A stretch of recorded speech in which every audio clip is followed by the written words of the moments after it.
Hare Krishna. So మనం 8వ అధ్యాయంలోకి ప్రవేశిస్తున్నాము.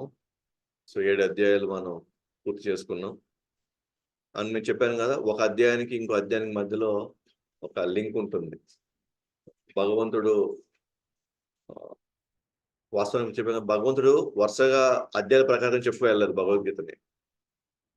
అర్జునుడు అడుగుతున్నాడు, కృష్ణుడు చెప్పుకుంటూ వెళ్తున్నాడు. మొత్తం జరిగింది 45 నిమిషాలే అనమాట. ఇదంతా జరిగింది 700 శ్లోకాలు. వాళ్ళ మధ్య జరిగిందంతా కూడా 45 నిమిషాలు. భగవద్గీత యుద్ధం స్టార్ట్ అవ్వక ముందర 45 నిమిషాలు స్టార్ట్ అయిందంటే ఇది వరుసగా చెప్పుకుంటే. కానీ వ్యాసులు వారు ఏం చేశారంటే మనకి అర్థమయ్యే దానికోసం అధ్యాయాల కింద విభజించాడు అనమాట. 18 అధ్యాయాల కింద. ఆ విధంగా అంటే 7కి 8కి మధ్యలో లింక్ ఉంది, అంటే కనెక్షన్ ఉంది అనమాట. అంటే 7వ అధ్యాయం ఏదో వేరే చెప్పుకుంటూ 8వ అధ్యాయం వేరే విధంగా వస్తూ వీటి మధ్య ఎటువంటి సంబంధం లేదనుకోవద్దండి. ప్రతి అధ్యాయానికి నెక్స్ట్ అధ్యాయానికి సంబంధం ఉంది, లింక్ ఒకటి ఉంది అనమాట.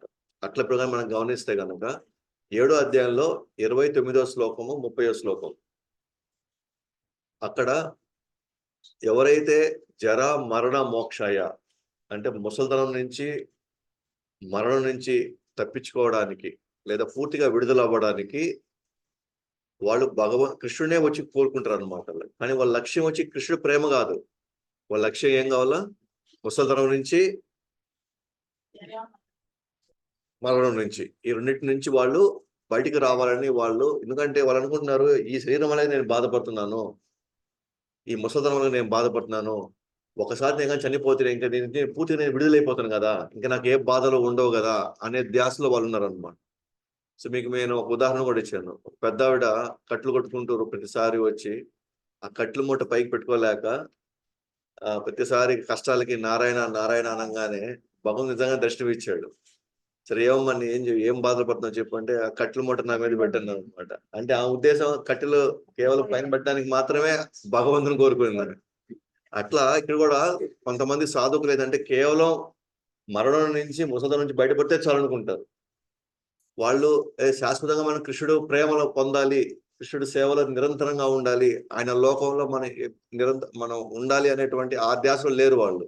కేవలము ప్రస్తుతానికి నాకు బాధ కలిగించేది శరీరం కదా, నేను ఈ శరీరం నుంచి బయటపడిపోతే చాలు అన్న ఉద్దేశంలో వాళ్ళు వచ్చి కృష్ణుడే నమ్ముకున్నారు. మళ్ళీ ఇంక వాళ్ళు వేరే వాళ్ళ దగ్గరికి పోవట్లే వాళ్ళు, ఇంకా లేదా వేరే మార్గాలకు పోవడం వాళ్ళు. ఎట్లా బయటపడాలి? ఎందుకంటే అనేక మార్గాలు ఉన్నాయి. కర్మ మార్గం ఉంది, జ్ఞాన మార్గం ఉంది, యోగ మార్గం ఉంది. కానీ ఇక్కడ వీళ్ళేమో భక్తి మార్గంలోకి వచ్చారు. ఒక విధంగా చెప్పాలంటే, ఒక విధంగా అంటే కృష్ణుడిని నమ్ముతున్నారు, కానీ వాళ్ళ కోరిక మాత్రం మోక్షం కావాలి, మోక్షం. సో అదే అనమాట లింక్ ఇప్పుడు. సో ఎప్పుడైతే జరామరణం నుంచి బయటపడడానికి వీళ్ళు ఇలా ఉన్న వాళ్ళు కనీసం కొన్ని విషయాలు తెలుసుకోవాలన్నమాట. వాళ్ళ విషయం తెలుసుకొని అటువంటి కోరికతో వాళ్ళు వెళ్తున్నారు అనమాట, అటువంటి సాధనతో వాళ్ళు వెళ్తున్నారు అనమాట. అది ఇప్పుడు చూద్దాం. ఓకే, ముఖ్యంగా మనం కానీ 8వ అధ్యాయం కానీ వెళ్తే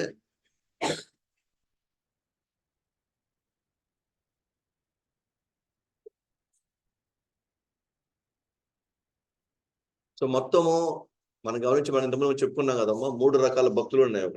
ఒకటి గుణభూత భక్తి, 2 ప్రధానభూత భక్తి, 3 కేవల భక్తి.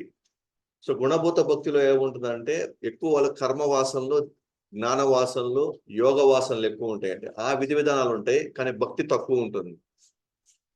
ప్రధానభూత భక్తిలో ఏముంటుంది?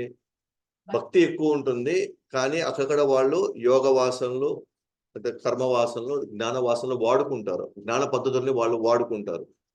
ఉదాహరణ నేను చెప్తాను చూడండి. ప్రధానభూత భక్తులు ఎలా ఉంటుందంటే, నేను హరే కృష్ణ మంత్రం మీద నేను ధ్యానం చేయాలి, హరే కృష్ణ మంత్రం నేను చక్కగా వినాలి. కానీ ఏం చేస్తుందంటే మనసు అంత సులభంగా పోయి హరే కృష్ణ మంత్రం మీద కూర్చోవడం లేదు.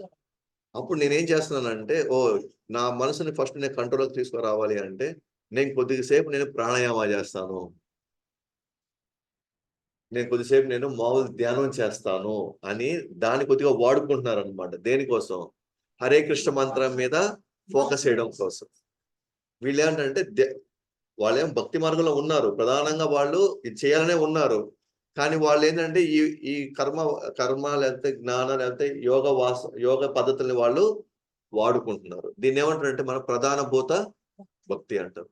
3వ రకం ఉన్నారనమాట, దాని అంటే కేవల భక్తి లేదా శుద్ధ భక్తి అనమాట. వాళ్ళు ఇవేవి వాళ్ళు అసలు వాళ్ళు దాని జోలికి పోరనమాట. ఏమైనా కానీ అది శ్రవణం, కీర్తనం, విష్ణు స్మరణం, పాదసేవనంతోనే వాళ్ళు పూర్తిగా వాళ్ళు భగవంతుని మీద పూర్తిగా వాళ్ళ యొక్క ఏకాగ్రతని గాని, లేకపోతే వాళ్ళ సేవను గాని అట్లా వాళ్ళు పూర్తిగా నిమగ్నం చేస్తారనమాట. వాళ్ళు ఇప్పుడు నాది అవ్వలేదు కదా అని చెప్పి వాళ్ళు ఏం చేస్తారంటే, ఇప్పుడు వాళ్ళకి నా మనసు ఇంకా హరే కృష్ణ మంత్రం మీద పడట్లేదు అనుకున్నారనుకోండి, దాన్ని పెట్టేద్దాం అది. దాన్ని సపోర్ట్ తీసి పెట్టేసుకోండి. అది ఉంది కదా, పూలకుండి ఉంది.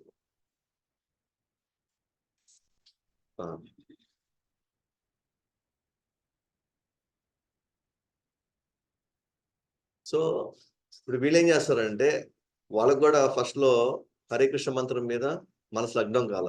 కానీ వాళ్ళు ఏం చేస్తారు తెలుసా, నేను ఇంకా ఎక్కువ జపం చేస్తాను మనసు లగ్నం అవ్వడానికి.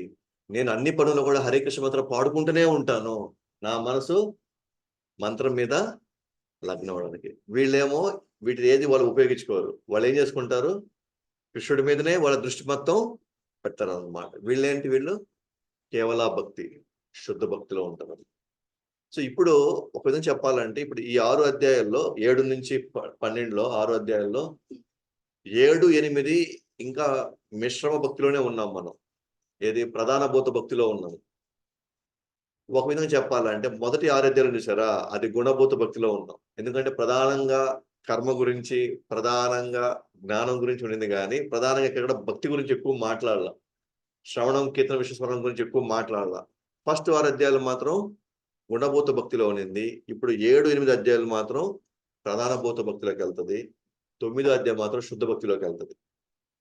ఈ క్రమంలో వెళ్తామన్నమాట. కాబట్టి ఇప్పుడు మనం ఉండేది ప్రధాన భూత భక్తిలో ఉన్నాం అనమాట. అండ్ 8వ అధ్యాయం మాత్రం యోగ మిశ్ర భక్తిలో ఉంటుందన్నమాట.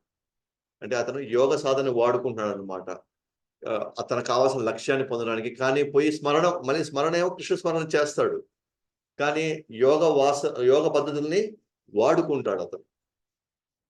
లక్ష్యం ఏంటి, జరా మరణ మోక్షాయ.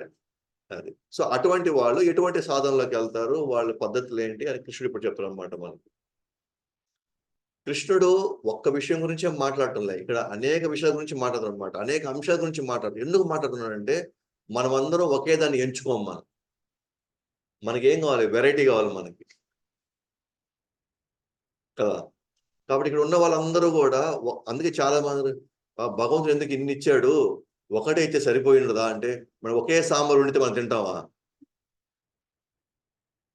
ఒకే టిఫిన్ పెట్టారు అనుకుంటూ రోజు కూర్చొని మనకే బోర్ కొట్టేస్తుంది కదా. అట్లా మనమందరం కూడా వివిధ గత జన్మ స్మృతులు, గత వాసనలు ఉన్నాయి కాబట్టి, గత పద్ధతి యోగ కొన్ని విధానాలు మనం ఆల్రెడీ మనం కొంత ప్రాక్టీస్లోకి వెళ్ళిపోయాం కాబట్టి, భగవంతుడు ఏం చేస్తున్నాడు ఇప్పుడు, చాలా మార్గాలు ఇస్తున్నాడు అనమాట మనకి. ఏ మార్గంలో సరే సిన్సియర్గా వస్తే నా దగ్గరికి వస్తారని. కానీ బెస్ట్ మార్గం ఏంటి అంటే భక్తి యోగం అని చెప్పేస్తున్నాడు. బెస్ట్ మార్గం వచ్చి భక్తి యోగం. ఓకే, కాబట్టి ఇప్పుడు మనకేంటి, కృష్ణుడు ఏం చేస్తాడంటే ఈ అధ్యాయంలో మనకి యోగ మిశ్ర భక్తి గురించి మాట్లాడుతున్నాడు ఇప్పుడు. ఓకేనా. సో మొదటి ఫస్ట్ 4 శ్లోకాలు అనమాట, ఒక సెక్షన్ ఇది. సో 1 నుంచి 4 శ్లోకాలు ఒక సెక్షన్ లో కృష్ణుడు అర్జునుడు అడిగిన ప్రశ్నలకు సమాధానం ఇస్తాడు. 1 నుంచి 4 శ్లోకాల్లో ఫస్ట్ సెక్షన్ లో కృష్ణుడు అర్జునుడు అడిగిన ప్రశ్నలకు సమాధానం ఇస్తాడు. సో మొదటి 2 శ్లోకాలు ఏమేమో అర్జునుడు కొన్ని ప్రశ్నలు వేస్తాడు, కృష్ణుడేమో 3-4 శ్లోకాల్లో కృష్ణుడు సమాధానం చెప్తాడు. ఇంకా చెప్పాలి అంటే అర్జునుడు 8 ప్రశ్నలు వేస్తాడు. 8 ప్రశ్నలు వేస్తాడు. దాంట్లో 3-4 శ్లోకాల్లో 7 శ్లోకాలకు సమాధానం ఇచ్చేస్తాడు. 7 ప్రశ్నలకి సమాధానం ఇస్తాడు. 8వ ప్రశ్నకి సమాధానమే మిగతా అధ్యాయం అంతా కూడా. 8వ ప్రశ్నకి సమాధానమే మిగతా అధ్యాయం అని చెప్తారు అన్నమాట. ఇప్పుడు మొదటి శ్లోకంలోకి వెళ్తాం. అర్జున ఉవాచ కిం తత్ బ్రహ్మ కిం ఆధ్యాత్మం కిం కర్మ పురుషోత్తమ అధిభూతం చ కిం ప్రోక్తం అధిదైవం కిముచ్యతే. అర్జునుడు పలికెను, ఓ ప్రభు, ఓ పురుషోత్తమ, బ్రహ్మం అంటే ఏమిటి, ఆత్మ అంటే ఏమిటి, కామ్యకర్మలు అంటే ఏవి, ఈ భౌతిక సృష్టి ఏమిటి, దేవతలు అంటే ఎవరు, దయచేసి నాకు వివరించండి అని చెప్పింది అనమాట. సో ఇక్కడ ఏంటి క్వశ్చన్ ఏంటంటే, ఫస్ట్ బ్రహ్మ ఎవరు, బ్రహ్మన్ ఎవరు ఫస్ట్ది. రెండో క్వశ్చన్ అంటే ఆధ్యాత్మం అంటే ఏంటి. కిం ఆధ్యాత్మం ఉంది కదా, కిం ఆధ్యాత్మం. సో ఆధ్యాత్మం అంటే ఏంటి. మూడోది కర్మ, కర్మ అంటే ఏంటి. చూడండి ఆ శ్లోకం మీరు గమనించండి, ఈ పదాలన్నీ ఉన్నాయి. ఇవే పదాలు మనకి 7వ అధ్యాయంలో 29వ శ్లోకం 30 శ్లోకంలో వచ్చినాయి. అవే పదాలని మళ్ళీ ఇప్పుడు అర్జునుడు తనకు అర్థం కాల, ఈ పదాలు కొత్తగా ఫస్ట్ టైం వాడుతున్నాడు కృష్ణుడు. కాబట్టి అవే పదాలని ఇప్పుడు కృష్ణుడు ఈ అధ్యాయంలో ఈ మొదటి 2 శ్లోకాలు అడుగుతున్నాడు అనమాట. సో బ్రహ్మ, కిం ఆధ్యాత్మ, కిం కర్మ, తర్వాత పురుషోత్తం లేదు, అధిభూతం, అధిదైవం. ప్రస్తుతానికి ఈ శ్లోకంలో మనకి 5 పదాలు వచ్చినాయి. ఇప్పుడు ఈ శ్లోకంలో మనకి 5 పదాలు. ఇప్పుడు దాని సమాధానం మళ్ళీ చెప్తారు అనమాట. ఇంకా నెక్స్ట్ మిగిలిన మూడు ప్రశ్నలు రావాలి కదా, ఇంకా సారీ 3 ప్రశ్నలు రావాలి కదా, అది 2వ శ్లోకంలో అడుగుతాడు అనమాట అర్జునుడు. అధియజ్ఞం కథం కోత్ర దేహేస్మిన్ మధుసూదన ప్రయాణ కాలే చ కథం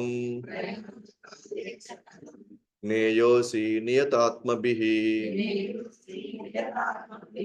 ఓ మధుసూదన, యజ్ఞ ప్రభు ఎవరు, ఏ విధంగా అతడు దేహంలో నివసిస్తాడు, భక్తియుత సేవలో నెలకొన్న వారు మరణ సమయంలో ఏ విధంగా నిన్ను ఎరిగి ఉంటారు అంటే, ఇక్కడ మనకి చూడండి అధి యజ్ఞం అనే పదం వచ్చింది ఇక్కడ. తర్వాత ఇంకేమొచ్చింది, దేహేస్మిన్, అతను ఏ విధంగా దేహంలో ఉంటాడు, ఎక్కడ దేహంలో ఉంటాడు, ఎవరు, అధి యజ్ఞ దేహంలో ఎక్కడ ఉంటాడు.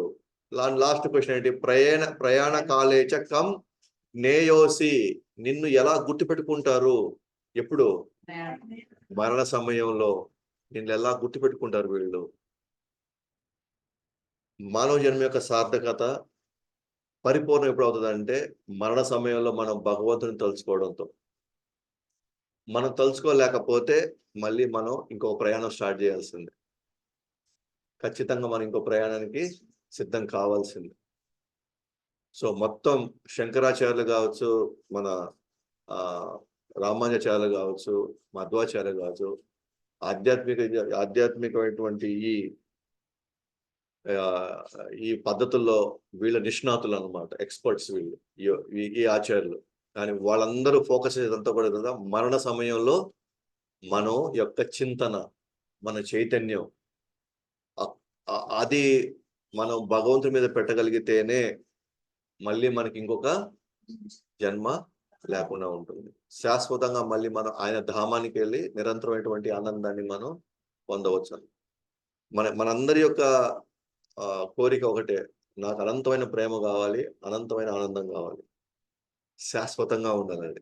ఇంతకు మించి మన కోరికలు ఏమీ లేవు. సో అది ఎవరి దగ్గర దొరుకుతుంది, అది ఎలా దొరుకుతుందని తెలియకనే మనం ఇదంతా కూడా నానా రకాలుగా మనం ఇబ్బంది పడుతున్నాం, కష్టపడుతున్నాం, కుటుంబాలని, వ్యాపారాలని, ఉద్యోగాలు చేసుకుంటూ ఉన్నాం. సో అది ఆ ప్రశ్నకి ఇప్పుడు మనకి సమాధానం వస్తుంది అనమాట ఇప్పుడు. సో మొదటి 7 ప్రశ్నలకి ఈ 3-4 శ్లోకాలు వచ్చేస్తుంది. కానీ 8వ ప్రశ్నకి మాత్రం నెక్స్ట్ రాబోయే అధ్యాయం అంతా కూడా వస్తుంది అనమాట. కాబట్టి బ్రహ్మ, కిం ఆధ్యాత్మ, కిం కర్మ, అధిభూతం, అధిదైవం, అధియజ్ఞం, దేహేస్మిన్, అధియజ్ఞ, కథం కోత్ర దేహేస్మిన్, కథం ఎక్కడ ఉంటాడు, ఈ శరీరంలో, ఈ దేహంలో ఎక్కడ ఉంటాడు అని చివరిది వచ్చి ప్రయాణ కాలం, చనిపోయే సమయంలో నిన్ను ఎలా తలుచుకుంటారు, నిన్ను ఎలా గుర్తిస్తారు లేదా తలుచుకుంటారు అని. నెక్స్ట్ 3వ శ్లోకంలో శ్రీకృష్ణ భగవానుడు పలికాడు, నాశరహితుడు దివ్యుడు అయిన జీవుడే బ్రహ్మమనబడును, ఆత్మ బ్రహ్మన్. నాశనం కానటువంటిది ఏంటి, ఆత్మ. కొంతమంది ఆచార్యులు ఆ బ్రహ్మనే పరమాత్మను కూడా చెప్తాడు, పరం బ్రహ్మ, ఆయన కూడా నాశనం లేదు కదా, కాబట్టి ఆత్మ ఇక్కడ. నెక్స్ట్ ఏంటి, అతని నిత్య స్వభావమే ఆధ్యాత్మం అని చెప్పబడను. ఆధ్యాత్మం అంటే తన స్వభావం. ఆ స్వభావం ఎలా వచ్చింది, ఇప్పుడు మనలోకి వచ్చిన స్వభావాలు ఎక్కడి నుంచి వచ్చాయి, మన తల్లిదండ్రుల నుంచి వచ్చినాయా, కృష్ణుడి దగ్గర నుంచి వచ్చినాయా? ఇప్పుడు మనకి ఇప్పుడు ఈర్ష్య ఉంది, ద్వేషం ఉంది, అహంకారం ఉంది, ఎక్కడి నుంచి వచ్చినాయి ఇవన్నీ? పూర్వజన్మ వాసనలు. సో పూర్వజన్మ వాసనలు మనకి ఇప్పుడు స్వభావంగా మారింది. దాన్ని ఏమంటారు? ఆధ్యాత్మం. మన స్వభావాన్ని బట్టి మనకి శరీరం వస్తుంది. మన వాసనలు మన స్వభావాన్ని నిర్దేశించింది.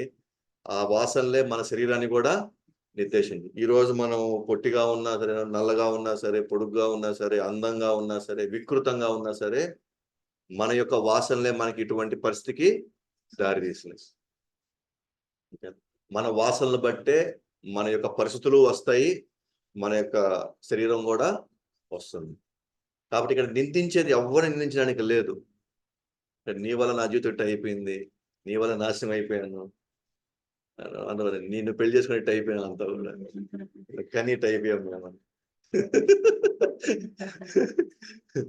ఎవరిని నిందించుకోవడం లే, ఎవరి పాత్రలు వాళ్ళకి ఉన్నాయి. కాబట్టి వాళ్ళ వాసనలు బట్టి వాళ్ళకి స్వభావం ఏర్పడింది, స్వభావాన్ని బట్టి మన వాళ్ళకి శరీరం ఏర్పడింది, దాన్ని బట్టి మన పరిస్థితులు కూడా ఏర్పడింది. కాబట్టి ఆధ్యాత్మం అంటే వాళ్ళ స్వభావం. మూడోది వచ్చేసి కర్మ. కర్మ అంటే ఏంటి అని అంటే మనం చేసిన వాటికి వచ్చే ఫలితం. కర్మ రెండు రకాలుగా చెప్పొచ్చు. మనం చేయబోయే కార్యాలని కర్మ అనొచ్చు, ఆ చేసిన కర్మలకి వచ్చే ఫలితం కూడా కర్మలు అని చెప్పొచ్చు. ఇంకా ఇందుకే నువ్వు ఏం కర్మ చేస్తున్నావు అంటే నువ్వు ఏం పని చేస్తున్నావు అని అర్థం.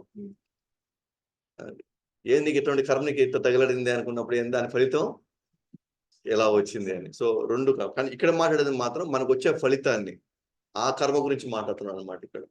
నాలుగోది ఏంటి? అది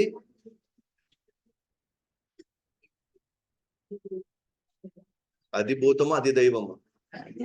అధిభూతం. అధిభూతం అంటే ప్రకృతి, మన చుట్టూ ఉన్న ప్రకృతి, మొత్తం ప్రకృతి అంతా. ఈ ప్రకృతి అంటే కేవలం మనం ఉండే ఈ నాయుడుపేట కాదు. ప్రకృతి అంటే మొత్తం ఈ భూమి, 14 లోకాలు, 14 లోకాల నుంచి బ్రహ్మాండాలు అన్నీ కూడా ప్రకృతే. అన్ని కూడా ప్రకృతే. వాస్తవానికి శరీరం ప్రకృతిలో భాగం. యాక్చువల్ మంది కాదు ఇది. ఈ శరీరం మంది కాదు, ఇది ప్రకృతిలో భాగం. ఇది ప్రకృతి మనకి ఈ శరీరాన్ని ఇచ్చింది. ఎవరి ఆజ్ఞ మేరకు ఇచ్చింది శరీరాన్ని మనకి? కృష్ణుడు ఆజ్ఞ మేరకు. కృష్ణుడు మనకి ఎందుకు ఈ శరీరం ఇచ్చాడు అని అంటే మన వాసనలు బట్టి మనకి శరీరం ఇచ్చాడు. అందుకే మనం ఈ శరీరం ప్రకృతిలో భాగం కాబట్టే మళ్ళీ ఇది ప్రకృతిలోనే కలిసిపోద్ది. మనల్ని కాల్ చేసినా పూజ చేసినా ఏమవుతుంది? శరీరం కలిసిపోతుంది. కాబట్టి ఇది ప్రకృతి. యాక్చువల్గా ఇది నాది కాదు, మన మన సొంతమైంది కాదు ఇది. ప్రస్తుతానికి మన కోరికలు తీర్చుకోవడానికి, మన వాసనలు బట్టి మన కోరికలు తీర్చుకోవడానికి భగవంతుడు మనకి ఈ శరీరాన్ని మనకి ఇచ్చాడు. అల్టిమేట్ గా మనకి ఇంక శరీరం ఏమాత్రం మనకు ఉపయోగపడుతున్నప్పుడు ఏమవుతుంది? ఈ శరీరం నశించిపోవడం, తర్వాత అల్టిమేట్ గా మళ్ళీ ప్రకృతిలో కలిసిపోద్ది. ఎందుకంటే దీంట్లో ఉండేది ఏంటి? పంచభూతాలే ఉండేది. దీంట్లో గాలిలో పోయి కలిసిపోతుంది, ఓకేనా? దీంట్లో ఉన్న నీరు నీటిలో కలిసిపోతుంది. సో దీంట్లో మిగతా అంశాలన్నీ కూడా రకరకాల పోయి కలిసిపోతుంది అన్నమాట. కాబట్టి ఇక్కడ ఆదిభూతం అంటే ప్రకృతి, అధిభూతం అంటే. నెక్స్ట్ అధిదైవం. అధిదైవం అంటే విరాట్ రూపం, విశ్వరూపం. సో విశ్వరూపం అంటే భగవంతుడి యొక్క ఊహాజనికమైనటువంటి ఒక ఆకారం అన్నమాట. సమస్త దేవతల్ని, సమస్త లోకాలని ఆధీనంలో పెట్టుకునేది అనమాట. ఆధీనంలో పెట్టుకునేది. దాన్ని ఏమంటారు? విశ్వరూపం లేదా విరాట్ రూపం అంటారు. దీన్ని ఏమంటారంటే అధిదైవం అంటుంది.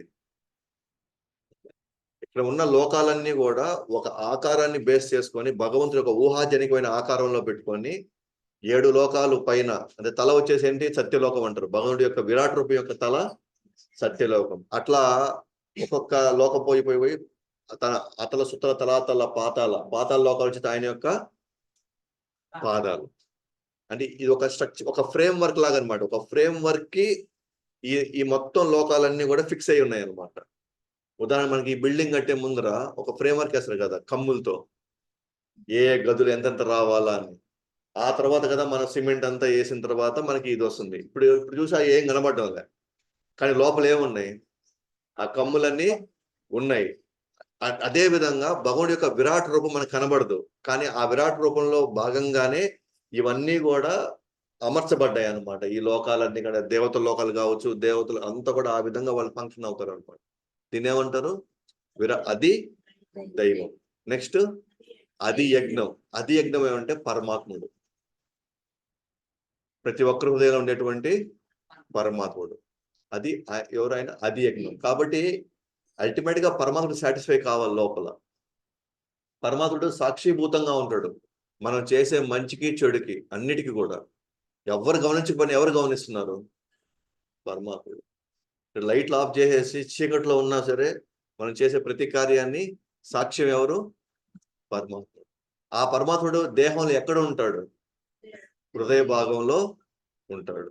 ఇది 7 ప్రశ్నలకి సమాధానం. కాబట్టి ఇక్కడ మనం గమనిస్తే మనం మూడవ శ్లోకం, 4వ శ్లోకం, నాసీరహితుడు దివ్యుడు అయిన దేవుడే జీవుడే బ్రహ్మం అనబడతాడు. అతని నిత్య స్వభావమే ఆధ్యాత్మని చెప్పబడుతుంది. జీవుల భౌతిక దేహాల ఉత్పత్తికి సంబంధించిన కార్యమే కర్మ అనబడుతుంది. చూడండి, భౌతిక దేహాల ఉత్పత్తికి కర్మం అని చెప్పబడుతుంది. అలాగే 4వ శ్లోకంలో కానీ వెళ్తే నిరంతరము మార్పు చెందే భౌతిక ప్రకృతి అధిభూతమని చెప్పబడుతుంది. అంటే భౌతిక జగత్తు. సూర్యచంద్రుల వంటి సకల దేవతలను కూడి ఉండే భగవంతుని విరాట్ రూపమే అది దైవం అని అనబడుతుంది. ప్రతి దేహదారి హృదయంలో పరమాత్మునిగా తెలియబడే దేవాది దేవుడే నేను అధియజ్ఞంగా చెప్పబడతాను. నేను అందరి హృదయాల్లో నేను పరమాత్మునిగా నేనే ఉంటున్నాను. హృదయంలో ఉన్న నేను నన్ను అధియజ్ఞుడుగా చెప్పబడతాడు. ఇదే విషయాన్ని కృష్ణుడు 15వ అధ్యాయంలో కూడా చెప్తాడు. ఏం చెప్తాడు? 15వ శ్లోకంలో సర్వసచాహం కృతి సన్నివిష్టో మత్త స్మృతి జ్ఞానం అపోహనం. ప్రతి ఒక్క హృదయంలో నేను పరమాత్ముడుగా ఉంటాను. సో మన హృదయంలో ఎవరున్నారు? ఎవరైనా. సో నెక్స్ట్ పదం వాడు నా హృదయంలో కృష్ణుడు ఉన్నాడు అని చెప్పాలి. ఎందుకంటే ఆ పరమాత్ముడు ఎవరని చెప్తున్నారు? కృష్ణుడు నేనే అంటున్నాడు. సో మళ్ళీ ఇంకో దానికి తావు ఇవ్వకూడదు అనమాట. ఎవరున్నారు ఇక్కడ? కృష్ణుడు ఉన్నాడు. నా హృదయంలో ఎవరున్నాడు అంటే కృష్ణుడు ఉన్నాడు అంతే. పరమాత్ముడు, పరబ్రహ్మను ఉన్నాడు, అవన్నీ చెప్పకూడదు. తెలియనప్పుడు పరమాత్మ ఉన్నాడని చెప్తాం, తెలియనప్పుడు పరబ్రహ్మను ఉన్నాడు అంటాం. లేకపోతే ఇప్పుడు తెలిసిపోయింది కదా నేనే ఆ పరమాత్మను అంటున్నాడు కృష్ణుడు, కాబట్టి నా హృదయంలో కృష్ణుడు ఉన్నాడని చెప్పాలి. ఇప్పుడు కృష్ణుడు ఆఖరి ప్రశ్నకు సమాధానం చెప్తాడు అనమాట. ఆఖరి ప్రశ్న ఏంటి? ప్రయాణ కాలంలో ఎవరు ఎలా నిన్ను గుర్తిస్తారు, ఎలా నిన్ను తలుచుకుంటారు అని అడిగాడు అనమాట.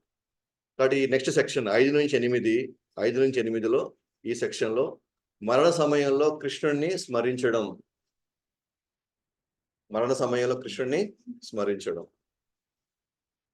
అంతకాలే చ మామేవ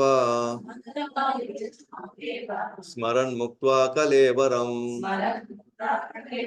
యః ప్రయాతి సమద్భావం యాతి నాస్త్యత్ర సంశయః. అంతకాలే చ మామేవ స్మరన్ ముక్త్వా కలేవరం యః ప్రయాతి సమద్భావం యాతి నాస్తత్ర సంశయః. అంతకాలే చ మామేవ స్మరన్ ముక్త్వా కలేవరం యః ప్రయాతి సమద్భావం యాతి నాస్తత్ర సంశయః. చాలా ఇంపార్టెంట్ శ్లోక, కంపల్సరీగా మనం నేర్చుకోవాల్సిన శ్లోక ఇది. అంతఃకాలే చ మామేవ, అంతఃకాలంలో నన్ను మాత్రమే, నన్ను మాం ఏవ, నన్ను మాత్రమే తెలుసుకోండి. స్మరణ్ ముక్త్వా కలేవరం, కలేవరం అంటే శరీరం. స్మరణ్ ముక్త్వా వదిలేటప్పుడు, శరీరం వదిలేటప్పుడు. యః ప్రయాతి సా మద్భావం అంటే ప్రయాతి అంటే పొందుతాడు. ఏం పొందుతాడు? నా భావాన్ని పొందుతాడు. ఎవరు శరీరాన్ని వదిలేటప్పుడు ఎవరైతే నన్నే స్మరించుకుంటూ దేహాన్ని వదులుతారో వాళ్ళు నా భావమే పొందుతారు. యాతి నా అత్ర సంశయ, ఇంకేం డౌట్ పెట్టుకోబాకు. ఇంకా చనిపోయేటప్పుడు ఎవరైతే నన్ను మాత్రమే తలుచుకొని చనిపోతారో వాళ్ళు ఖచ్చితంగా నా భావం చేరుకుంటారు. దయచేసి ఎటువంటి సందేహాన్ని ఇక్కడ పెట్టుకోవద్దు. అంటే ఇది గ్యారంటీ. ఖచ్చితంగా భగవంతుడు ఒక విధంగా చెప్పండి మనకు ప్రమాణం చేస్తున్నాడు అనమాట. మనకి మరణ సమయంలో ఎవరైతే నన్ను మాత్రమే, సో నన్ను మాత్రమే అంటే అర్థమైంది కృష్ణుడిని మాత్రమే. ఓకే, నన్ను మాత్రమే తలుచుకొని దేహత్యాగం చేస్తారో వాళ్ళకి ఎటువంటి సంశయం లేదు, వాళ్ళు ఖచ్చితంగా నా భావం చేరుకుంటారు. సో కాబట్టి ఒకసారి మనం భావంలోకి వెళ్తే, జీవితము చివరిలో కేవలము నన్నే స్మరిస్తూ తన దేహమును విడిచే ఎవడైనా శీఘ్రమే నా భావాన్ని పొందుతాడు. ఇందులో ఎటువంటి సందేహం లేదు, ఎటువంటి సందేహం లేదన్నమాట. సో కృష్ణుడు ఏం చేస్తున్నాడు? గ్యారెంటీ ఇస్తున్నాడు అన్నమాట. ఇక్కడ నేను డౌట్ కూడా ఆలోచించుకోకండి, లాస్ట్ మూమెంట్ నేను తలుచుకోగలనా అంటే ఖచ్చితంగా నన్ను తలుచుకోగలుగుతాను. లాస్ట్ మూమెంట్ నేను తలుచుకునే ఖచ్చితంగా నీ దగ్గర రాగలుగుతాను. నన్ను కానీ తలుచుకునే మాత్రం ఖచ్చితంగా నా దగ్గర రాగలుగుతాను, ఎటువంటి డౌట్ లేదు. సో మన జీవితంలో మనం కానీ గమనిస్తే మన కుటుంబ సభ్యులు కూడా మనకి గ్యారెంటీలు ఇస్తుంటారు. నీకెందుకమ్మా, నేను రాణిలాగా చూసుకుంటాను నిన్ను, నీకెందుకు, నేను ఉన్నాను కదా, మీరు ఇంక అన్ని మర్చిపోండి, మొత్తం నేను చూసుకుంటాను. అట్లా ఎన్ని గ్యారెంటీలు వచ్చాయి మనకి?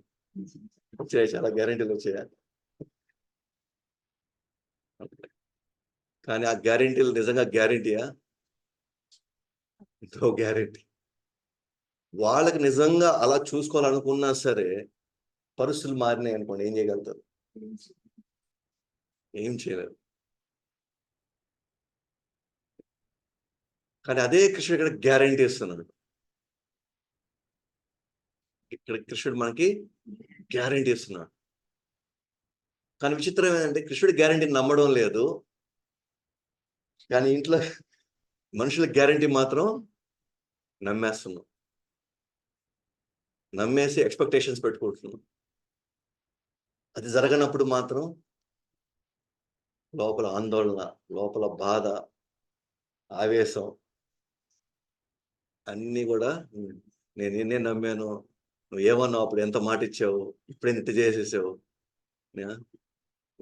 నువ్వు ఎందుకు అసలు ఆ మాట నేను ఎవడు ఇవ్వమన్నాడు అసలు నాకు.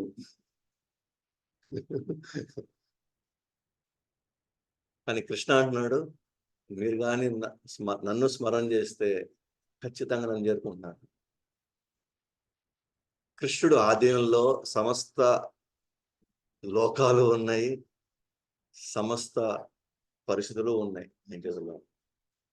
ఏమైనా సరే, పరిస్థితులు ఎట్లా ఉన్నా సరే, ఓకేనా, ఆయన తీసుకెళ్ళేది మాత్రం గ్యారంటీ. ఎప్పుడు మనం ఆయన్నే తలుసుకుంటే గ్యారంటీ అంటున్నాడు.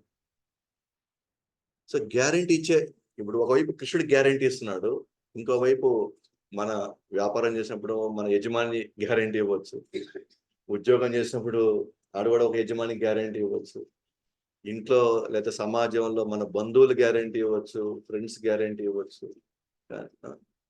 సో ఈ రెండు గ్యారంటీలు, నేను గ్యారంటీ అంటున్నాడు, వీళ్ళు గ్యారంటీ అంటున్నారు.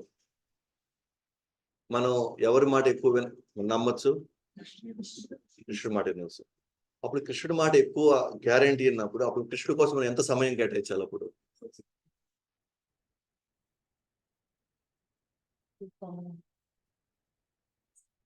ఎందుకంటే ఇది గ్యారంటీ. అప్పుడు మనం ఎస్, మన బాధ్యతలు ఉన్నాయి, అన్నీ చేయాలి, కానీ 80% ఇది బోతలకూడదు. ఎందుకంటే ఇది ఎన్ని చేసినా గ్యారంటీ లేదు, కానీ ఇది కొద్దిగా చేసినా గ్యారంటీ ఉంది, కొద్దిగా చేసిన వాడు గ్యారంటీ ఉంది. 2:40 శ్లోకంలో నేహభిక్రమనాశోస్తి ప్రత్యవాయోన విద్యతే స్వల్పమప్యస్య ధర్మస్య త్రాయత మహతోభయ. స్వల్పమప్యస్య ధర్మస్య, స్వల్పంగా నువ్వు ఈ ధర్మాన్ని ఫాలో అయినా, ఏంటి ధర్మం ఏంటి? భగవంతుని నిరంతరం స్మరించుకునే ధర్మాన్ని మనం ఫాలో అయినా సరే చనిపోయేటప్పుడు అంటే అత్యంత భయాల నుంచి మనం బయటపడిపోవచ్చు. అతిపెద్ద భయాలు ఏమున్నాయి మనకి? మరణమే. దాని నుంచి మనం బయట పడిపోవచ్చు. కాబట్టి కృష్ణుడు మనకి ఏం చేస్తున్నాడు? ఈయనిచ్చే గ్యారంటీని నేను ఎక్కువ తీసుకోవాలనా, లేకపోతే వీళ్ళిచ్చే గ్యారంటీ నేను ఎక్కువ తీసుకోవాలా? కాబట్టి నేను గ్యారంటీది ఎవరిది నమ్మి నేను ఎవరికి నేను కొంత ఎక్కువ సమయం నేను కేటాయించాలి అనేది మన యొక్క విజ్ఞతకే భగవంతుడు వదిలేస్తాడు. నెక్స్ట్ 6వ శ్లోకంలో యం యం వాపి స్మరన్ భావం త్యజంతి అంతే కలేవరం తం తామేవైతి కౌంతేయ సదా తద్భావ భావితః. ఓ కౌంతేయ, మనిషి తన దేహమును విడిచేటప్పుడు ఏ భావమును స్మరిస్తాడో అదే భావమును నిశ్చయంగా పొందుతాడు. మనం కృష్ణుని తలుచుకోలేదనుకోండి, మనం ఎవరిని తలుచుకుంటాం చనిపోయేటప్పుడు, ఎవరిని ఎక్కువ తలుచుకుంటామో మళ్ళీ వాళ్ళ దగ్గరికే వెళ్తాం, వాళ్ళ మధ్యలోకే వెళ్తాం. మళ్ళీ వాళ్ళ మధ్యలోకి వెళ్తాం. ఇక్కడ ఏమన్నాడు? నిశ్చయంగా పొందుతాడు, గ్యారంటీగా పొందుతాడు. సో మెయిన్ పరీక్ష అంతా ఎక్కడుంది? మెయిన్ పరీక్ష అంతా ఎప్పుడు ఉంది? మరణ సమయంలో ఉంది. మరణ సమయంలో మన ఆలోచనలు దేని మీదకి వెళ్తాయో, ఎవరి మీదకి వెళ్తాయో, వేటి గురించి ఆలోచిస్తాయో అది డిసైడ్ చేస్తుంది మన భవిష్యత్తు ఏందని.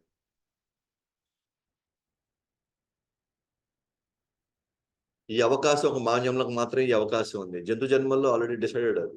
జంతు జన్మల్లో కాదు, మానవ జన్మ వచ్చినప్పుడు మనకి ఇంత పెద్ద అవకాశం ఉందన్నమాట. మరణ సమయంలో నేను ఎవరిని తలుచుకుంటూ నా దేహాన్ని నేను వదలాలి. కృష్ణుడు ఏమన్నాడు? నువ్వు ఎవరిని తలుచుకుంటావో ఆ భావాన్ని చేరుకుంటావు, లేదా అటువంటి శరీరాన్ని మళ్ళీ మనం తీసుకుంటాం. ఆ టైంలో ఏ వాసనలు బలంగా ఉంటాయో, అందుకనే మన యొక్క మానవ జన్మగాన్ని తీసుకున్నారు అనుకోండి, బ్రహ్మచారి, గృహస్థ, వానప్రస్థ, సన్యాస.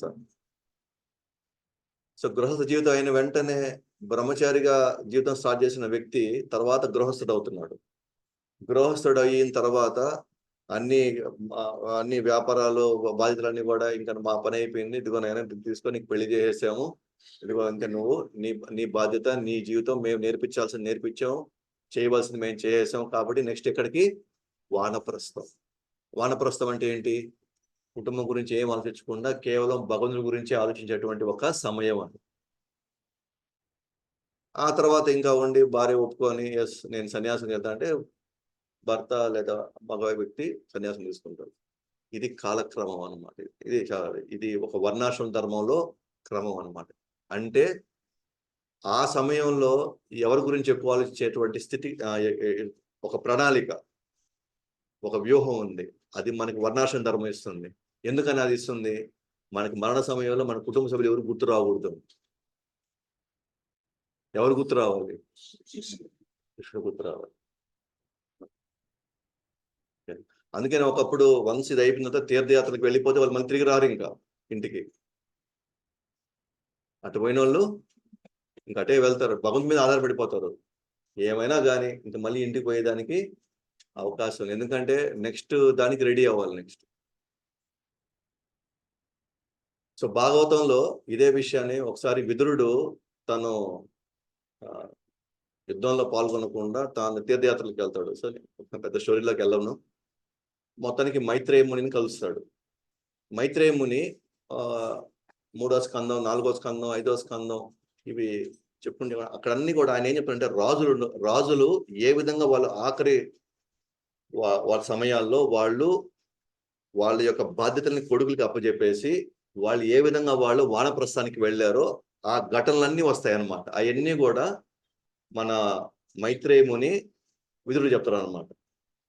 అప్పుడు విదురుడు ఏమనుకుంటాడంటే, అరే నాకు తెలిసి ఒకడు మాత్రం ఇంకా పట్టుకొని ఎలాడుతూనే ఉన్నాడు ఇంకా రాజ్యాన్ని, నేను పోయి అతనికి ఎట్లయినా సరే అతను నేను విడుదల చేయాలి నేను అని చెప్పేసి అప్పుడు విదురుడు వెళ్తాడు అనమాట. ఎక్కడికి? హస్తినాపూర్కి వెళ్ళి ధృతరాష్ట్రుడు ఇంకా అక్కడే ఉంటాడు. ధృతరాష్ట్రుడిని భయంకరంగా తిడతాడు అనమాట. కానీ ధర్మరాజు ధర్మరాజు ఎందుకు పెట్టుకున్నాడు? అరే నా వల్లే కదా వాళ్ళ బిడ్డలంతా పోయినారు, నా కళ్ళు మేమే కదా దీనికి అంత కారణం, పైగా అతనికి సరిగ్గా కళ్ళు లేవు, గాంధారి ఆమె శపథం చేసుకుంది నేను ఎవరిని చూడనని. ఒక విధంగా చెప్పండి, ఇద్దరు గుడ్డి వాళ్ళే. ఇప్పుడు ఈ సమయంలో పైగా ముసలితనం అయిపోయింది, ఇంకెవరు పిల్లలు ఎవరు లేరు. దానికి కారణం పరోక్షంగా కానీ ప్రత్యక్షంగా మేమే కారణం. కాబట్టి నేను ఎట్లయినా సరే వాళ్ళు చనిపోయేదాకా నేను ఎటువంటి వాళ్ళకి అన్ని రకాల సౌకర్యాలు ఇవ్వాల్సిన బాధ్యత మాది, కాబట్టి నేను వాళ్ళని జాగ్రత్తగా చూసుకుంటానని చెప్పేసి ధర్మరాజు అక్కడ ఉన్నాడు అక్కడ వాళ్ళని. ఓకే. కానీ విదురుడు ఎందుకు వచ్చాడు ఇక్కడికి? వచ్చి ధృతరాష్ట్రుడి దగ్గరికి వచ్చేసి ఏమన్నాడంటే, నువ్వు ఎవరిని చంపాలనుకొని నువ్వు ప్రయత్నించావో మళ్ళీ వాళ్ళ పక్షానే నువ్వు మళ్ళీ వాళ్ళ దగ్గరే పోయి నువ్వు తింటున్నావు అంటే, నువ్వు ఎట్లయినా సరే బతకాలన్నా సరే నీ కోరిక చూడు ఎంత దారుణంగా ఉందో, ఒక కుక్కలాగా తయారయ్యావు. నీకు ఏమాత్రం కొద్దిగా సిగ్గు లజ్జ ఏమైనా ఉన్నా సరే ఓకేనా, వెంటనే ఇంటి నుంచి బయటికి వెళ్ళిపోమంటాడు. ఇక్కడ నుంచి బయటికి వెళ్ళిపోయి, ఇక్కడ నుంచి ఇలాంటి సావు ఉండకూడదు, ఇలాంటి సావు వద్దు మనకి. నీకేం తక్కువ, పో బయటికి వెళ్ళు, భగవంతుడి మీద నీ యొక్క ధ్యాస పెట్టు, ధ్యానం పెట్టు, శరీరం వదులు, దీని నుంచి నువ్వు హ్యాపీగా నువ్వు ఇంకా శాశ్వతంగా మళ్ళీ రాకుండా అటువంటి ఈ అవకాశాన్ని నువ్వు సద్వినియోగం చేసుకుంటావు. సో విదురుడు చెప్తాడు రాత్రి ముగ్గురు వెళ్ళిపోతారు. ఉదయం లేచి ధర్మరాజు పోయి చూసి, అదే రోజు వెళ్ళి వాళ్ళ పెద్దనాన్ని పెద్దమ్మని పోయి దండం పెట్టుకోవడం అతనికి రోజు అలవాటు అన్నమాట. పోయి చూస్తే వాళ్ళు లేరు. ధర్మరాజు ఓని ఆడుతుంటాడు అన్నమాట. ఇప్పుడు అడిగి పోయి ఉంటారు, వాళ్ళు అడవుల్లో పోయి ఉంటారు, వాళ్ళకి ఏం తెలుసు, వాళ్ళకి ఆహారం ఎట్ట వస్తుంది, వాళ్ళు ఏమవ్వాలి. ఇప్పుడు ఇప్పుడున్న పరిస్థితుల్లో మనకు రెండు ఉన్నాయి. ఇప్పుడు ఇది న్యాయమా అన్యాయమా?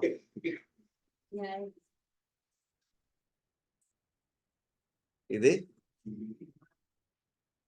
న్యాయమా అన్యాయమా? ఏమంటారు?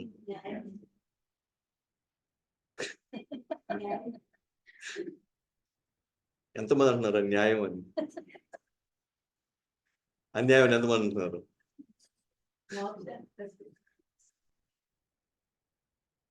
సో మనం కూడా ఈ సమాజంలో భాగం అయిపోయి, అందుకే ఇది అన్యాయం లాగా కనిపిస్తుంది. ఇది ఇక్కడ ఎగిస్తేనే కూడా పోవడం లేదు మనం.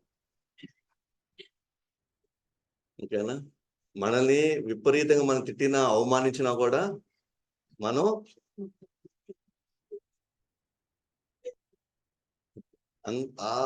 ఆ పరిస్థితికి మనం అంటే అంత ఆధారపడిపోయాం అన్నమాట. వాస్తవానికి ఇక్కడ ఏంటి, విదురుడు చేసిన కరెక్ట్. విదురుడు చాలా చాలా అంటే అతను తిట్టడంలో అతని ప్రేమ ఉంది. ఏంటి ఆ ప్రేమ? అతనికి శాశ్వతంగా ఇంకొకసారి ఇటువంటి పరిస్థితిలోకి రానియకుండా తన్ని, ఎందుకంటే వాళ్ళంత కఠినంగా మాట్లాడితేనే ధృతరాష్ట్రుడు అక్కడి నుంచి బయటకు వస్తాడు, అంత కష్టంగా మాట్లాడితేనే వెళ్తాడు. ఇప్పుడు అదే విధంగా ధృతరాష్ట్రుడు ఆడ ఉండి తలుచుకుంటూ ఇదే ఇలా అనుభవిస్తూ తను చచ్చిపోయాడు అనుకోండి, ఖచ్చితంగా మళ్ళీ తను చేసిన పాపాలకి, తను చేసినటువంటి దుర్మార్గాలకి మళ్ళీ అతనికి ఇంకెంత పెద్ద జన్మలో ఇంకెంత ఘోరం జన్మ ఎత్తాల్సి వచ్చింది. దాన్ని కాపాడింది ఎవరు? ఇప్పుడు విదురుడు. కానీ ఇప్పుడు ధర్మరాజు బాధపడుతున్నాడు. ధర్మరాజు ప్రేమ ఉంది, కానీ ఆ ప్రేమ అతని ఇబ్బంది పెట్టేది. ఎవరిని? ధృతరాష్ట్రుడు. అందుకే చివరి రోజులు ఎట్లా తెలుసా, నిజంగా పిల్లల ప్రేమ మన మీద చూపించచ్చు కూడా, వాళ్ళు మనం పెట్టుకోవచ్చు, కానీ మనం ఉండకూడదు. మన ధ్యాస ఎక్కడ ఉండాలా? భగవంతుడి మీద పెట్టాలి. అవసరానికి పోవచ్చు, పోయేసి ఎట్లా ఉన్నారు ఏంటి ఒక రోజు 2 రోజులు గడిపేసి వచ్చేయవచ్చు. కానీ వాళ్ళంతా మీరు ఏడే ఉండండి, ఇక్కడే ఇదే చేసుకోండి, మేము ఉన్నాం కదా, మేము పెడతాం కదా, నో. ఎందుకంటే మళ్ళీ మన ఆలోచనలు ఎవరి మీదకి వెళ్తాయి? మళ్ళీ అదే పరిస్థితులకు మళ్ళీ మనం వస్తాం. కొంచెం కష్టమైన ఇబ్బంది అయినా, అందుకే మనం మన చివరి రోజులు లేదా చివరి అంకం అనేది మనం ప్లాన్ చేసుకోవాలి. ఎప్పుడు దాకా మనం ఈ సంసారాన్ని నడపాలి, ఎప్పుడు బదులు పూర్తిగా ఇచ్చేసేయాలి. మనము సైలెంట్ గా ఇప్పుడు మనమే అక్కడికి బయటికి పోవాల్సిన అవసరం లేదు. ఉన్న కలియుగంలో ఏడున్నాయి అడుగులు, ఏడున్నాయి ఏడు పోవడానికి. ఇక్కడ మందిరాలు మాత్రం అంత ఆధ్యాత్మికంగా పెంచేంత ఏడు ఉన్నాయి. పర్వాలేదు, ఇంటి దగ్గరే ఉండి లైక్ ఇస్కాన్ లాంటి మందిరం భక్తులు ఉందనుకోండి, మీరు మన ఇంట్లోనే ఉండి ఎప్పుడెప్పుడు సేవ కావాలో పోయేసి హారతులు అటెండ్ చేసుకుంటూ కావాల్సిన పండుగలన్నీ చేసుకుంటూ మళ్ళీ ఇంటికాడికి వచ్చి, ఇంటికాడ కేవలం వచ్చి పడుకొని నిద్రపోవడానికి తప్ప ఇంక దేనికి వాడడానికి లేదు. అంటే అలాంటి ఒక ఆలోచన వస్తే అప్పుడు మనం ఆలోచనలు, అప్పుడు చనిపోయేటప్పుడు ఎవరు ఆలోచనలు వస్తాయి? అప్పుడు ఆలోచనలు వస్తాయి. అప్పుడు మనకి శాశ్వతంగా ఇక్కడి నుంచి మనం బయటపడతాం. మరి చనిపోయేటప్పుడు మనకి ఆలోచనలు రావాలి అని అంటే ఏం చేయాల? ఎప్పటి నుంచి చేయాలి? చాలా లేట్ అయింది ఇప్పటికే, చాలా లేట్ అయింది. సో కొంతమంది అనుకుంటారు, అబ్బాయి నాకు మంచి ఫార్ములా చెప్పేశారు, ఇంకేమో చచ్చిపోయేటప్పుడు నేను చేయాల్సినవన్నీ చేసేసుకుంటాను, హాయిగా చచ్చిపోయేటప్పుడు నేను హరే కృష్ణ అనుకుంటాను,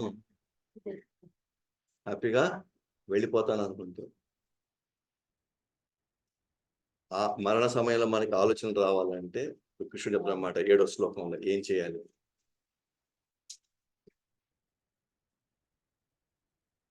తస్మాత్ సర్వేషు కాలేషు మామనుస్మరయుధ్య చ మయ్యార్పిత మనోబుద్ధిర్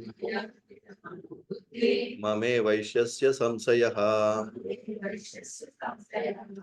అర్జున, అందుకే నీవు సర్వదా కృష్ణుని రూపంలో నన్ను స్మరిస్తూ అదే సమయంలో నీ కర్తవ్యమైన యుద్ధము చేయవలసింది.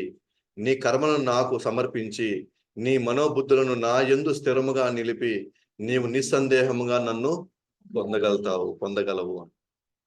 తస్మాత్ సర్వేషు కాలేషు, అన్ని కాలాల్లో, తస్మాత్ సర్వేషు కాలేషు, అన్ని కాలాల్లో, అన్ని పరిస్థితుల్లో మాం అనుస్మర యుద్ధచ, నన్ను తలుచుకుంటూ ఏం చేయాలా? నువ్వు యుద్ధం చేయాలి. మనం ఏం చేయాలి? మన పనులు మనం చేసుకోవాలి, మన బాధ్యతలు మనం నిర్వర్తించాలి. బట్ నిర్వర్తించే క్రమంలో ఏది మర్చిపోకూడదు? కృష్ణుడి గురించి స్మరణ మాత్రం మర్చిపోకూడదు. సో నీ కర్మను నాకు సమర్పించి నీ మనోబుద్ధులను నా యందు స్థిరం నిలిపితే నీవు నిస్సందేహంగా నన్ను పొందగలుగుతావు. అంటే ఇది కేవలం నేను 16 మార్లు జపం చేసి వదిలేయడం కాదనమాట. అది మన యొక్క ఏకాగ్రతను తీసుకెళ్ళడానికి, ఒక దగ్గర పెట్టడానికి. తర్వాత మనం చేసే పనులంతా కూడా నామం చెప్పుకుంటాను. మనం బస్సులో ప్రయాణిస్తున్నాము, నడుచుకుంటూ వెళ్తున్నాము, ఎక్కడైనా సరే మన నామం చేసుకుంటూ ఉంటేనే అప్పుడు మనసులో హరే కృష్ణ మంత్రం వచ్చి నిలబడుతుంది. ఎంత అవకాశం ఉంటే, ఎంత పరిస్థితులు ఏమైనా సరే మనం వచ్చే హరే కృష్ణ మంత్రాన్ని తలుచుకుంటూ ఉండాలి. నెక్స్ట్ 8వ శ్లోకంకి వెళ్తే, ఓ పార్థ, మనసును ఎల్లప్పుడూ నా స్మరణలోనే నిలిపి మార్గము తప్పకుండా నన్ను దేవదేవునిగా ధ్యానించేవాడు నన్ను తప్పక చేరుకుంటాడు. ఎల్లప్పుడూ నా స్మరణలోనే ఉండేవాళ్ళకి వేరే మార్గం తప్పకుండా నిన్నే కదా మనం డిస్కస్ చేసింది. ఎవరైనా వెళ్ళిపోతే, ఇక్కడి నుంచి వెళ్ళిపోతే అది పెద్ద ఆశ్చర్యం కాదు. మార్గం తప్పకుండా చివరి దాకా ఉండే వాళ్ళు ఉంటే ఆశ్చర్యం అన్నమాట. ఫస్ట్ లో అక్కడ భగవద్గీత సప్తాహం 80 మంది, తర్వాత 40 మంది, తర్వాత ఇంకో 2 నెలల తర్వాత 10 మంది, ఆ తర్వాత 5 మంది, ఆ తర్వాత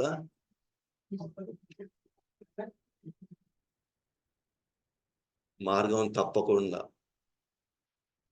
చివరి దాకా ఉండాలి అని అంటే భక్తుల సాంగత్యంలో ఉండాలి. భక్తుల సాంగత్యం అంటే చాలా ఈజీ అన్నమాట, అంత కష్టం కానే కాదు. భక్తుల సాంగత్యం లేకపోతే మనం ఈ సాధన నిలుపుకోలేము, ఏం చేసినా నిలుపుకోలేము. భక్తి రహస్యం ఏంటంటే భక్తుల సాంగత్యంలో ఉంటే ఒకరు ఇద్దరు మన మధ్యలో మనకి ప్రేరణ వస్తూ ఉంటుంది. ఎందుకంటే మనం ఏదైతే కష్టపడుతున్నాం, మన ఏదైతే పరిస్థితులు ఉన్నాయో అందరికి అవే పరిస్థితులు ఉన్నాయి ఇక్కడ అందరికీ. కాదే ఒకరికి వివిధ రూపాల్లో ఉన్నాయి అంతే.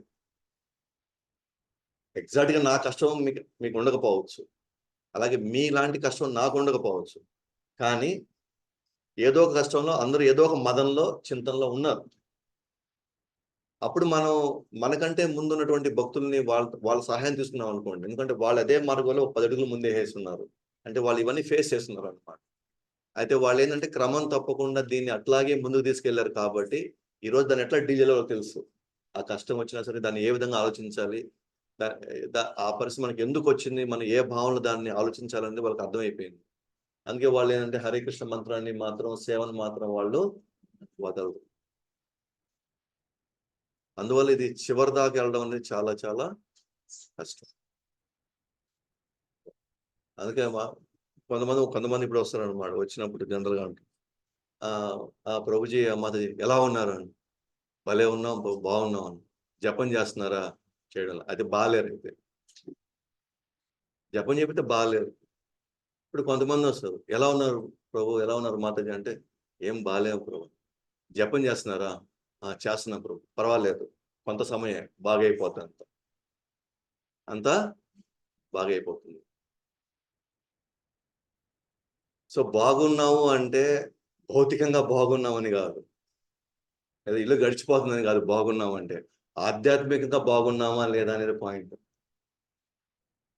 ఎందుకంటే ఆధ్యాత్మికంగా బాగుంటేనే మన భవిష్యత్తు బావుంటది. ఆధ్యాత్మికంగా బాగలేమనుకోండి, ఈ పరిస్థితులు ఎప్పటికైనా తారుమారైపోతాయి. ఈరోజు బాగున్నోళ్ళు రేపు పతనమైన వాళ్ళున్నారు. ఈరోజు పతన స్థితిలో ఉండేవాళ్ళు ఇంకో రోజు మంచి స్థితిలో ఎళ్ళిన వాళ్ళు ఉన్నారు. అంటే భౌతిక ప్రకృతిలో పరిస్థితులు ఒకేలాగా ఎప్పటికీ ఉండవు. కానీ ఆధ్యాత్మిక సాధన మనం నిరంతరంగా ఒకేలాగా మనం తీసుకెళ్ళగలిగితే ఓకేనా? అలాగే వాళ్ళ భవిష్యత్తు కూడా అంతే బ్రహ్మాండంగా ఉంటుంది. అందుకే కృష్ణుడు ఇక్కడ దారి తప్పకుండా, మార్గం తప్పకుండా నన్నే ధ్యానించేవాడు నన్ను తప్పక చేరుకుంటాడు. తప్పక అంటే గ్యారంటీ మళ్ళీ. ఇంకా ఆలోచించకూడదు. సందేహం పెట్టుకోపోకండి. ఎవరు లాస్ట్ మొమెంట్‌లో ఒకవేళ కృష్ణుడు నన్ను గుర్తుపెట్టుకోకపోతే, నన్ను పట్టించుకోకపోతే, నన్ను వదిలేస్తే ఆ సందేహమే మనం పెట్టుకోవాల్సిన అవసరం లేదన్నాడు. ఒకసారి ప్రభుపాద వారు ఇదే ప్రశ్నేశారనమాట. నా వంతుగా నేను ప్రయత్నిస్తున్నాను. ఒకవేళ నేను కోమాలోకి వెళ్ళిపోతే ఓకే. నేను కోమాలో ఉన్న విషయం నాకు తెలీదు కదా అసలు. మరణ సమయంలో. ఓకే. మరి ఎట్లా ప్రభుపాద అంటే, నువ్వు నిజంగా ఆ స్థాయిలో గాని నువ్వు గాని చేసుంటే, కృష్ణుడు నీ మనసులో దూరి మరీ నీకు జ్ఞాపకం తీసుకొచ్చిస్తాడంట. ఒక్కసారి మనకి 60, 70, 80 అంటే ఇలా వచ్చిందనుకోండి. అక్కడే మన కంట్రోల్ అయిపోయింది. మన శరీరం మీద మన కంట్రోల్ పూర్తిగా తప్పిపోయింది. సో, కంట్రోల్‌లో ఉన్నప్పుడే నేను చేయలేకపోతే, కంట్రోల్ లేనప్పుడు నేను ఎక్కడ పోయి చేసేది? అవకాశం లేదసలు. అండ్ మనం రేపు ఒక బెడ్ మీద పడున్నాం అనుకోండి. కంప్లీట్‌గా మనం ఆధారపడిపోయాం ఇంకా. కనీసం తినడానికి గూడా ఆధారపడిపోయాం. మరి ఆ సమయంలో మన హృదయంలో ఎవరు దూరగలుగుతారు? భగవంతుడు మాత్రమే దూరగలుగుతాడు. ఇంకెవ్వరికి వేరే స్కోపే లేదు. ఎవరికి వేరే ఆలోచనే లేదా? అవకాశం లేదు మిగతా వాళ్ళకి. అందుకని కృష్ణుడు అంటున్నాడు ఇక్కడ, నన్నే ధ్యానిస్తే మాత్రం, నన్నే తలుచుకుంటే మాత్రం నేను తప్పకుండా తప్పకుండా వాళ్ళను చేరుకుంటారు వాళ్ళు. Next 9-13 next section. యోగమిశ్ర భక్తితో కృష్ణుని స్మరించడం. యోగమిశ్ర భక్తితో కృష్ణుని స్మరణ. నేను చెప్పాను కదా, ఈ అధ్యాయం యోగమిశ్ర భక్తితో ఉంటుంది. ప్రధాన భూత భక్తిలో యోగమిశ్ర భక్తి గురించి మాట్లాడుతుంది. సో కాబట్టి ఎందుకంటే యోగమిశ్ర భక్తి ఇతని యొక్క లక్ష్యం ఏంటి? ఇతని లక్ష్యం ఏంది? జరా మరణ మోక్షాయ. ఇతని లక్ష్యం అది కాబట్టి అతను చేసే సాధన ఇది చేస్తాడు. అతను శ్రవణం, కీర్తనం, విష్ణు స్మరణం చేయడం ఇతను ఏం చేస్తున్నాడు? ఇతను ఏం చేస్తున్నాడు ఇప్పుడు చెప్తాడు అనమాట. ఇతను షట్చక్ర యోగం చేస్తాడు అనమాట. ఇతను ఏం చేస్తాడమ్మా? షట్చక్ర యోగం. ఓకేనా? ఆ విధానం అతను ఫాలో అవుతాడు అనమాట. షట్చక్ర యోగం. ఇప్పుడు 9వ శ్లోకంకి వెళ్తాం. ఇతను ఏ విధంగా భగవంతుని తలుచుకుంటాడంటే తన ధ్యానంలో పరమ పురుషుని సర్వము తెలిసిన వానిగా, అతి ప్రాచీనునిగా, నియామకునిగా, సూక్ష్మాతి సూక్ష్మమైన వానిగా, ప్రతి ఒక్కరి పోషకునిగా, సమస్త భౌతిక భావనకు అతీతునిగా, ఊహాతీతునిగా, సర్వదా రూప సహితునిగా మనిషి ధ్యానించాలి. అతడు సూర్యునిలాగా తేజోమయుడు, ఈ భౌతిక ప్రకృతికి అతీతముగా దివ్యమైన వాడు అన్నాడు. సో ఇతను కృష్ణుని చూస్తున్నా కూడా, కృష్ణుడి మీద ధ్యానిస్తున్నా కూడా, ఇతను భగవంతుడి యొక్క శ్యామసుందర రూపం మీద ధ్యానించాడు. ఇతను ఎలా ధ్యానిస్తాడు? ఓ పురాణ పురుష, ఓకేనా, లేదా ఓ పోషక, ఓ ఇంకేమన్నా అతి ప్రాచీనుడా, సూక్ష్మాతి సూక్ష్ముడా, అలా అలా అలా అతను గుర్తుపెట్టుకున్నాడు అనమాట భగవంతుడిని. అలా ధ్యానిస్తాడు. నేను మనం ఒక ఎగ్జాంపుల్ చెప్పుకున్నాం కదా, భగవంతుడికి 3 రకాల పేర్లు ఉండొచ్చు. ఒకటి ముద్దు పేరు పిలవచ్చు, రెండో డైరెక్ట్గా అతని పేరు పిలవచ్చు, మూడోది ఒక జనరల్గా అందరిని ఉద్దేశించేలాగా ఒక పేరు పిలవచ్చు. ఇప్పుడు ఈ యోగమేశ్వర భక్తుడు డైరెక్ట్గా కృష్ణ అనే పదం వాడు ఇక్కడ. అసలు కృష్ణుడి యొక్క వివిధ గుణాలని తలుచుకుంటాడు. వివిధ గుణాన్ని ఏంటది? అతి ప్రాచీనమైన వాడా, ఓ సమస్త పోషకుడా అని. అంటే ఇది ఎలాంటిది అంటే నేను చెప్పుకున్నా కదా, ఓ తెల్ల చొక్కాయన, ఓ ఆజానుబాహుడా. అంటే భగవంతుని స్పెసిఫిక్ గా ఈయన అడ్రస్ చేయడంలా, ఇతను భగవంతుడి యొక్క గుణాలని ధ్యానిస్తున్నాడు. సో ఇతను ఫోకస్ కృష్ణుడి యొక్క రూపం కాదు, ఇతను ఫోకస్ ఇచ్చి కృష్ణుడి యొక్క గుణాలు. సో ఇతని ధ్యానం వచ్చి ఎవరి మీద ఉంటుంది? గుణాల మీద ఉంటుంది, కానీ డైరెక్ట్ గా కృష్ణుడిని అడ్రస్ చేయడంలా. ఓ కృష్ణ అని అడ్రస్ చేయడు. ఎందుకంటే ఇతనికి కావాల్సింది ఏంటి? జరా మరణ మోక్షాయ. నెక్స్ట్ 10. అలా ఉంటూ అలా భగవంతుని తలుచుకుంటాడు. ఎలా తలుచుకుంటున్నాడు? ఓ పురాణ పురుష, అదే ఓ సమస్త పోషకుడా, సర్వ నియంత్రకుడా, అట్లా తలుచుకుంటున్నాడు. తలుచుకుంటూ ఏం చేస్తున్నాడు? మరణ సమయంలో ప్రాణవాయువును కనుబొమ్మల మధ్యలో నిలిపి దారి తప్పని మనసుతో యోగ బలముచే పూర్ణ భక్తితో భగవత్ స్మరణలో నెలకొనేవాడు నిశ్చయంగా దేవదేవుని పొందుతాడు. భగవత్ స్మరణ అంటే ఏ స్మరణ చేస్తున్నాడు? ఇందా చెప్పాను కదా, ఆ స్మరణ చేస్తున్నాడు. ఇక్కడ నామస్మరణ చేయడం లేదు. భగవత్ స్మరణ తన గుణాలని కీర్తిస్తూ స్మరణ చేస్తున్నాడు. ఇంకోటి ఏం చేస్తున్నాడు? ప్రాణవాయువుని 2 కనుబొమ్మల మధ్యలో వచ్చి నిలుపుకొని ఫోకస్ చేస్తున్నాడు అన్నమాట. ప్రాణవాయువుని 2 బొమ్మలు తీసుకొచ్చి ఫోకస్ చేస్తున్నాడు ఇతను. మనకు తెలుసు వాస్తవానికి 5 ప్రాణవాయువులు ఉన్నాయి మనకి. 5 ప్రాణవాయువులు. ఒకటి వచ్చి ఫస్ట్ వచ్చేసి ప్రాణవాయువే, దాని పేరు ప్రాణవాయువు. ఇదేంటిది? తల నుంచి నాభి దాకా తీసుకెళ్తుంది. ఆ వాయువుని కంట్రోల్ చేస్తుంది. మన బాడీ అంతా కూడా వాయువులు బ్యాలెన్స్ అవ్వాలి. బ్యాలెన్స్ అయితేనే ఈ బాడీ, ఈ శరీరం యాక్టివ్గా అన్ని రకాల పనులు చేయగలుగుతుంది. అలాగే అపాన వాయువు నాభి నుంచి వెనకాల వెన్నుపూసల అంచు దాకా వెళ్తుంది అన్నమాట. ఆ వాయువుని అక్కడ దాకా తీసుకెళ్తుంది. ఇంకోటి సమాన వాయువు, శరీరం అంతా నాభి వైపు తీసుకెళ్తుంది. ఆ వాయువుని శరీరం అంతటి నుంచి వాయువు తీసుకొచ్చి నాభి దగ్గరికి. ఉదాన వాయువు అంటే నాభి నుంచి మొత్తం సర్వం శరీరానికి వ్యాప్తి ఉంటుంది. తర్వాత వ్యాన వాయువు అంటే నాభి నుంచి తల దాకా తీసుకెళ్తుంది. ఓకేనా? ఇవన్నీ వాయువులు అనమాట. ఈ వాయువులు రకరకాలుగా మన శరీరంలో వివిధ అంగాల్ని కంట్రోల్ చేసుకుంటూ ఉన్నాయన్నమాట. సో ఈ ప్రాణవాయువుని ఏం చేయాలంటే మనం తీసుకొచ్చి ఇక్కడ మధ్యలో పెట్టి ఇక్కడ ధ్యానించాలని, 2 కనుబొమ్మల మధ్యలో వచ్చి. నెక్స్ట్ 11 నుంచి 13కి షట్చక్ర యోగ విధానం మరియు లక్ష్యం ఏంటో చూద్దాం. వేదంలో పండితులు ఓంకారాన్ని పలికేవారు. సన్యాసాశ్రమంలో ఉన్నట్టి మహర్షులు బ్రహ్మంలో ప్రవేశిస్తారు. అటువంటి పూర్ణత్వను కోరుతూ మనిషి బ్రహ్మచర్యాన్ని సాధన చేస్తాడు. అతనికి మోక్షమును చేకూర్చే ఈ పద్ధతిని నేను ఇప్పుడు నీకు సంగ్రహంగా వివరిస్తాను. ఇవన్నీ కూడా పూర్వంలో పండితులు, వేదాల్లో పండితులు వాళ్ళు పాటిస్తారు. అలాగే ఓంకారాన్ని పలికే వాళ్ళంతా. కొంతమంది సన్యాసాశ్రమంలో ఉండి వాళ్ళు బ్రహ్మంలో ప్రవేశిస్తూ ఉండేవాళ్ళు, కొంతమంది బ్రహ్మచర్యాన్ని పాటిస్తూ సాధన చేసేవాళ్ళు, ఇట్లా రకరకాలుగా ఉన్నారు. అయితే మొత్తం నేను ఇప్పుడు ఏం చేశాను, వాటన్నిటిని సంగ్రహం చేసి నేను నీకు ఇప్పుడు వివరిస్తానంటున్నాడు అనమాట. అప్పుడు 12వ శ్లోకంలో సమస్త ఇంద్రియ భోగ కార్యాల నుండి విడవడమే యోగ స్థితి.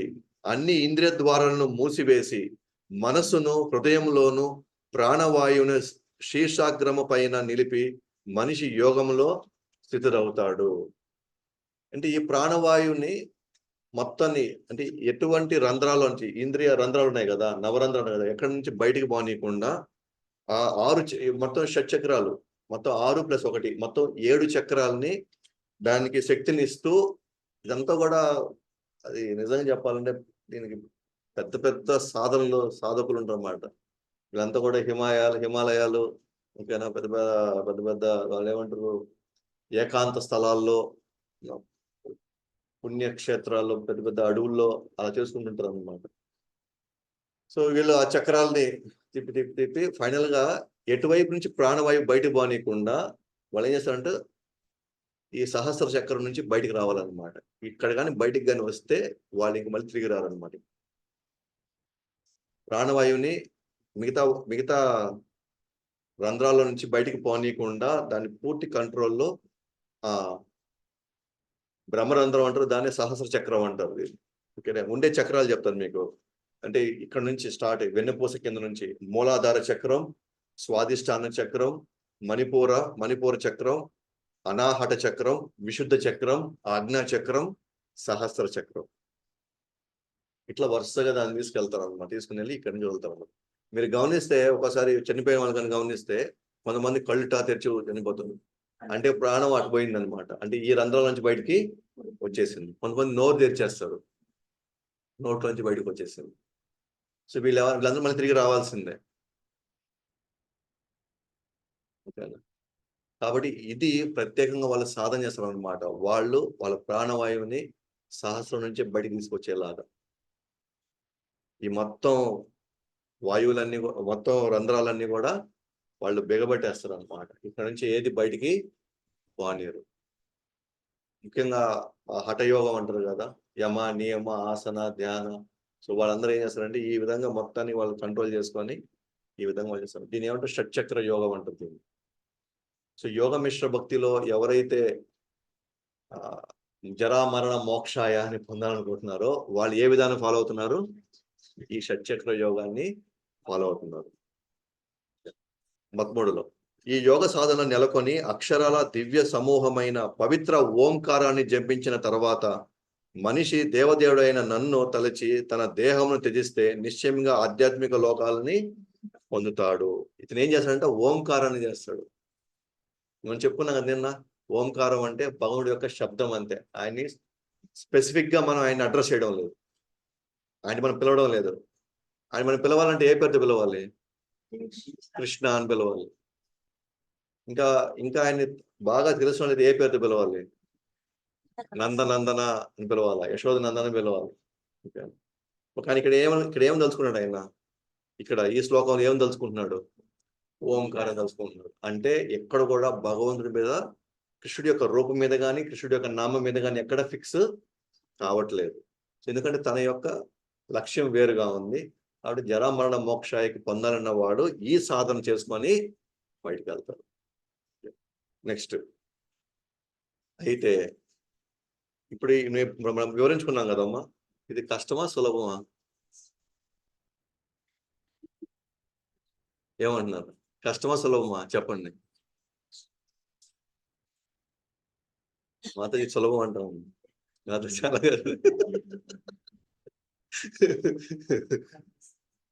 చాలా కష్టం.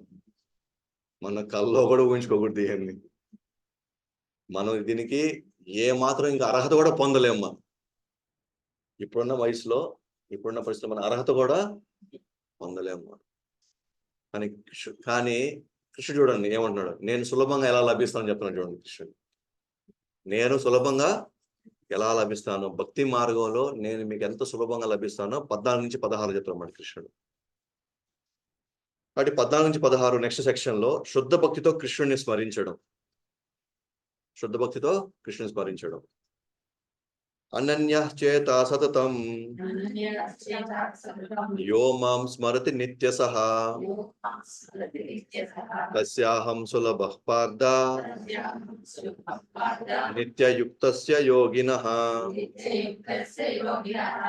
ఓ పృథకుమార, క్రమం తప్పకుండా నన్ను నిరంతరం స్మరించే వానికి అతని స్థిరమైన భక్తియుత సేవ కారణంగా నేను సులభంగా లభిస్తాను. ఆయన నా దగ్గరికి రావడం కాదు, నేనే వెళ్ళిపోతా నేనే ఎదురు వెళ్ళిపోతాను నేను. అతను నా దాకా వచ్చేది కాదు, నేను ఆయన దగ్గరికి వెళ్ళిపోతాను. అందుకే అనన్య చేత సతతం. అయితే ఎవరైతే తప్పకుండా నన్ను నిరంతరంగా స్మరించేవాడికి, నిరంతరంగా నన్నే స్మరించేవాడికి, యో మాం స్మరతి నిత్య సహా. మాం అంటే నన్ను, స్మరిస్తూ, ఎప్పుడు? నిత్య సహా, ఎల్లప్పుడు. తస్యాహం, ఎవరైతే అలా చేస్తే అహం సులభ పార్థ, నేను సులభంగా వాళ్ళకి వెళ్ళిపోతాను. మనం ఇక్కడే ఉంటూ మన బాధ నిర్వర్తిస్తూ మన వాళ్ళ మధ్యలో మనం ఉంటూ హ్యాపీగా మనం కృష్ణుని స్మరించడం ఈజీనా, లేకపోతే అన్ని వదిలేసి బ్రహ్మచర్యాన్ని పాటిస్తూ, ఓకేనా, అదేదో ప్రాణచక్రాలంట, షట్చక్రాలంట, ప్రాణవాయువులంట, ఇక్కడ నుంచి పోవాలంట, కపాలం పగలాలంట ఇక్కడ. ఇది చాలా, అంటే మన ఊహలో కూడా లేదనమాట. మనం ఎంత అదృష్టవంతులు. ఇవాళ కొన్ని వేల మంది ఈ పద్ధతిలో ఇప్పటికీ ప్రాక్టీస్ చేస్తూనే ఉన్నారు. వాళ్ళకి ఇప్పటికీ తెలియదు మాట కృష్ణుడు ఎవరో కూడా తెలియదు వాళ్ళకి. శ్రీల ప్రభుపాదుల వారి దయ వల్ల, ఓకేనా, మనకి మనం ఇక్కడ ఎక్కడ కూడా ఎటువంటి ఇబ్బంది పడకుండా మనం ఉన్న పరిస్థితిలో ఉంటూ ఎవరిని వదులుకోకుండా మనం మన నామస్మరణ చేసుకుంటూ సులభంగా మన కృష్ణుని పొందేటువంటి అవకాశం మనకు దొరికింది. అందుకే నేను పదే అంటున్నాను అనమాట, ఆరోగ్యం బాగున్నప్పుడే ఎక్కువ చేసుకోండి, సమయం బాగున్నప్పుడే ఎక్కువ చేసుకోవాలి. ఎందుకంటే ఎప్పుడు తారుమారు అవుతాయి పరిస్థితులు, ఈ భౌతిక ప్రపంచంలో ఎవరు అంచనా కూడా వేయలేము. నెక్స్ట్ 15వ శ్లోకం. మాముపేత్య పునర్జన్మ దుఃఖాలయం శాశ్వతం ఆప్నువంతి మహాత్మనః సంసిద్ధిం పరమాం గతః. మాముపేత్య పునర్జన్మ దుఃఖాలయం శాశ్వతం ఆప్నువంతి మహాత్మనః సంసిద్ధిం పరమాం గతః. మాముపేత్య పునర్జన్మ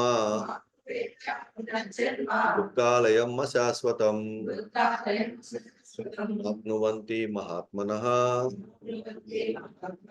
సంసిద్ధిం పరమాం గతః.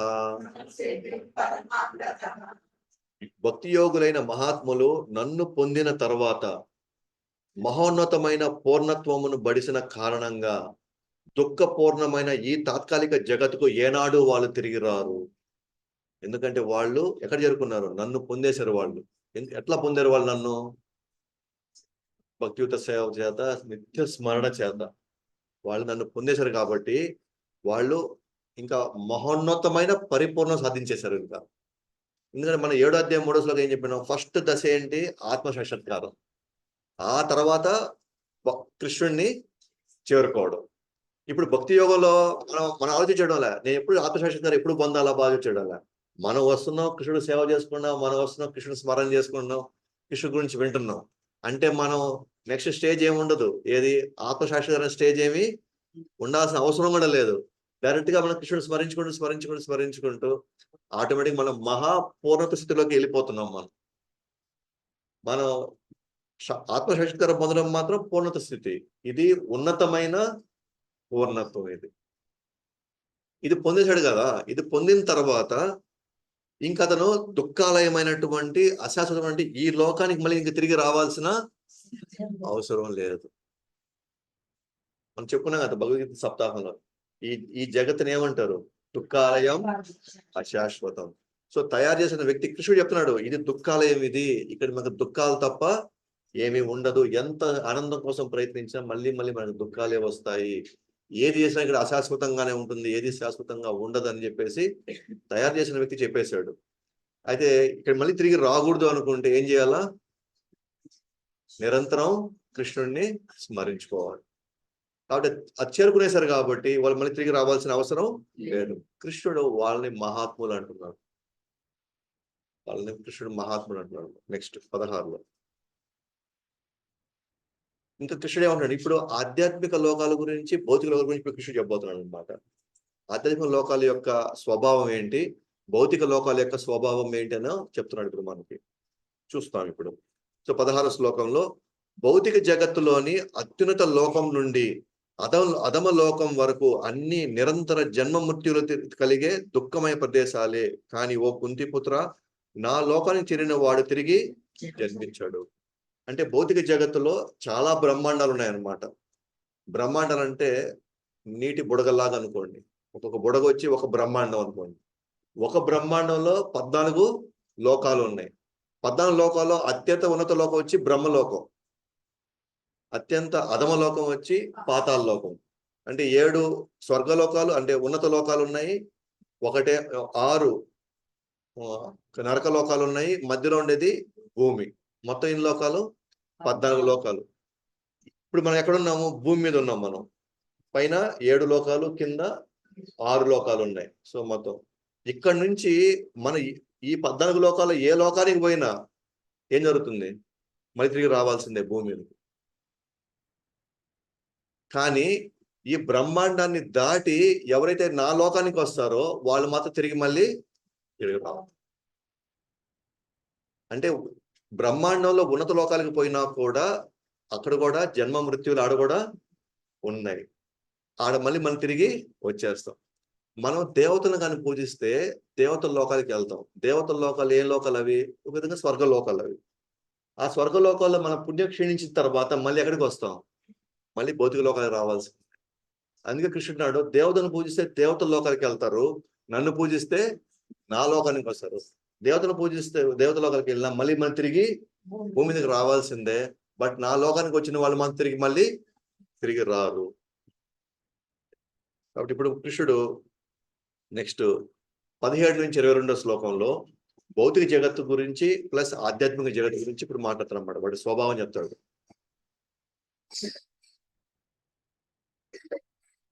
ఇప్పుడు ఒక విధంగా చెప్పాలంటే, ఇప్పుడు మీరందరూ కూడా సాదా సీదా గృహస్థులు. కానీ ఏ విషయాలు మనం చర్చించుకుంటున్నాం ఇక్కడ? లోకాల గురించి మాట్లాడుకుంటున్నాం. ఈ జ్ఞానం ఎవరి దగ్గర ఉంది ఇక్కడ? ఈ జ్ఞానం ఎవరి దగ్గర ఉంది? కృష్ణుడు అంటున్నాడు, ఇది తెలుసుకున్న తర్వాత ఇంక తెలుసుకోవడానికి ఇంకేం లేదు. ఎక్కడికి పోవాలా, ఏం చేయాలా, ఆడికి వెళ్ళడానికి మనం ఎటువంటి సాధన చేయాలా, మొత్తం మన కృష్ణుడు ఇక్కడ చెప్తున్నాడు. అందుకే ఇప్పుడు మనం వేదాలు చదవాల్సిన అవసరం లే, పురాణం చదవాల్సిన అవసరం లే, ఇంకెటువంటి ఇతిహాసాలు చదవాల్సిన అవసరం లేదు. ఎందుకంటే మొత్తం దీంట్లోనే ఉంది. అంటే ఏం చేస్తే ఏ లోకాలకి వెళ్తావు, ఏ లోకాలకు పోతే ఏ పరిస్థితి వస్తుందో మొత్తం మన కృష్ణుడు ఇక్కడ వివరించేస్తాడు. నెక్స్ట్ 17 శ్లోకంలో, మానవ గణన ప్రకారము 1000 యుగాలు కలిసి బ్రహ్మకు ఒక పగలు అవుతుంది, అతని రాత్రి సమయం కూడా అంతే ఉంటుంది. మానవ గణన ప్రకారంగా 1000 దివ్య యుగాలు. ఒక దివ్య యుగం ఏంటంటే 4 యుగాలు ఉన్నాయి దాంట్లో. ఏంటది? సత్యయుగం, త్రేతాయుగం, ద్వాపరయుగం, కలియుగం. ఈ 4 కలిపి ఒక దివ్య యుగం అంటారు. ఇది 43 లక్షల సంవత్సరాలు అన్నమాట. ఏది? ఒక్క దివ్య యుగం. ఇట్లాంటి 1000 దివ్య యుగాలు బ్రహ్మకు వచ్చి ఒక పగలు.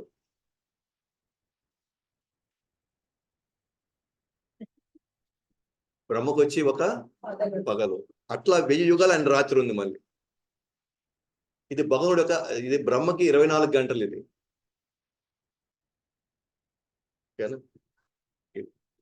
నెక్స్ట్ 18వ శ్లోకం. బ్రహ్మదేవుని పగలు ప్రారంభం కాగానే జీవులన్నీ అవ్యక్త స్థితి నుండి వ్యక్తమవుతాయి. తర్వాత రాత్రి కాగానే అవి తిరిగి అవ్యక్తంలో లీనమవుతాయి. వ్యక్తం అంటే, వ్యక్తమవడం అంటే మనం కనబడతాం, అవ్యక్తం అంటే మనం కనబడం. ఉదాహరణకి ఈ రూమ్ లో మీరు వ్యక్తమయ్యారు నాకు. ఈ రూమ్ కి ఆడ కొంతమంది ఉన్నారు అనుకోండి, వాళ్ళు నాకు ఏ స్థితిలో ఉన్నారు?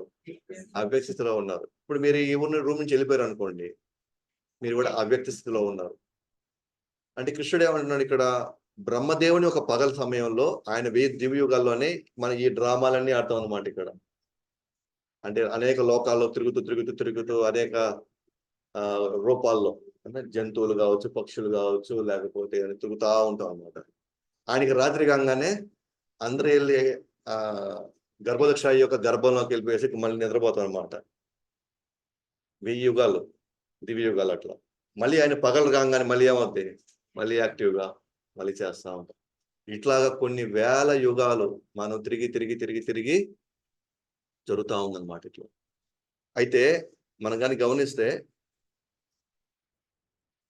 19వ శ్లోకంలో, బ్రహ్మదేవుని పగటి సమయం ఆరంభం కాగానే జీవులందరూ మళ్ళీ జన్మిస్తూ అతని రాత్రి ప్రారంభం కాగానే నిస్సహాయంగా నశిస్తారు అని అంటే వాళ్ళు నశించిపోరు, వాళ్ళ శరీరము అంతమైపోతుంది.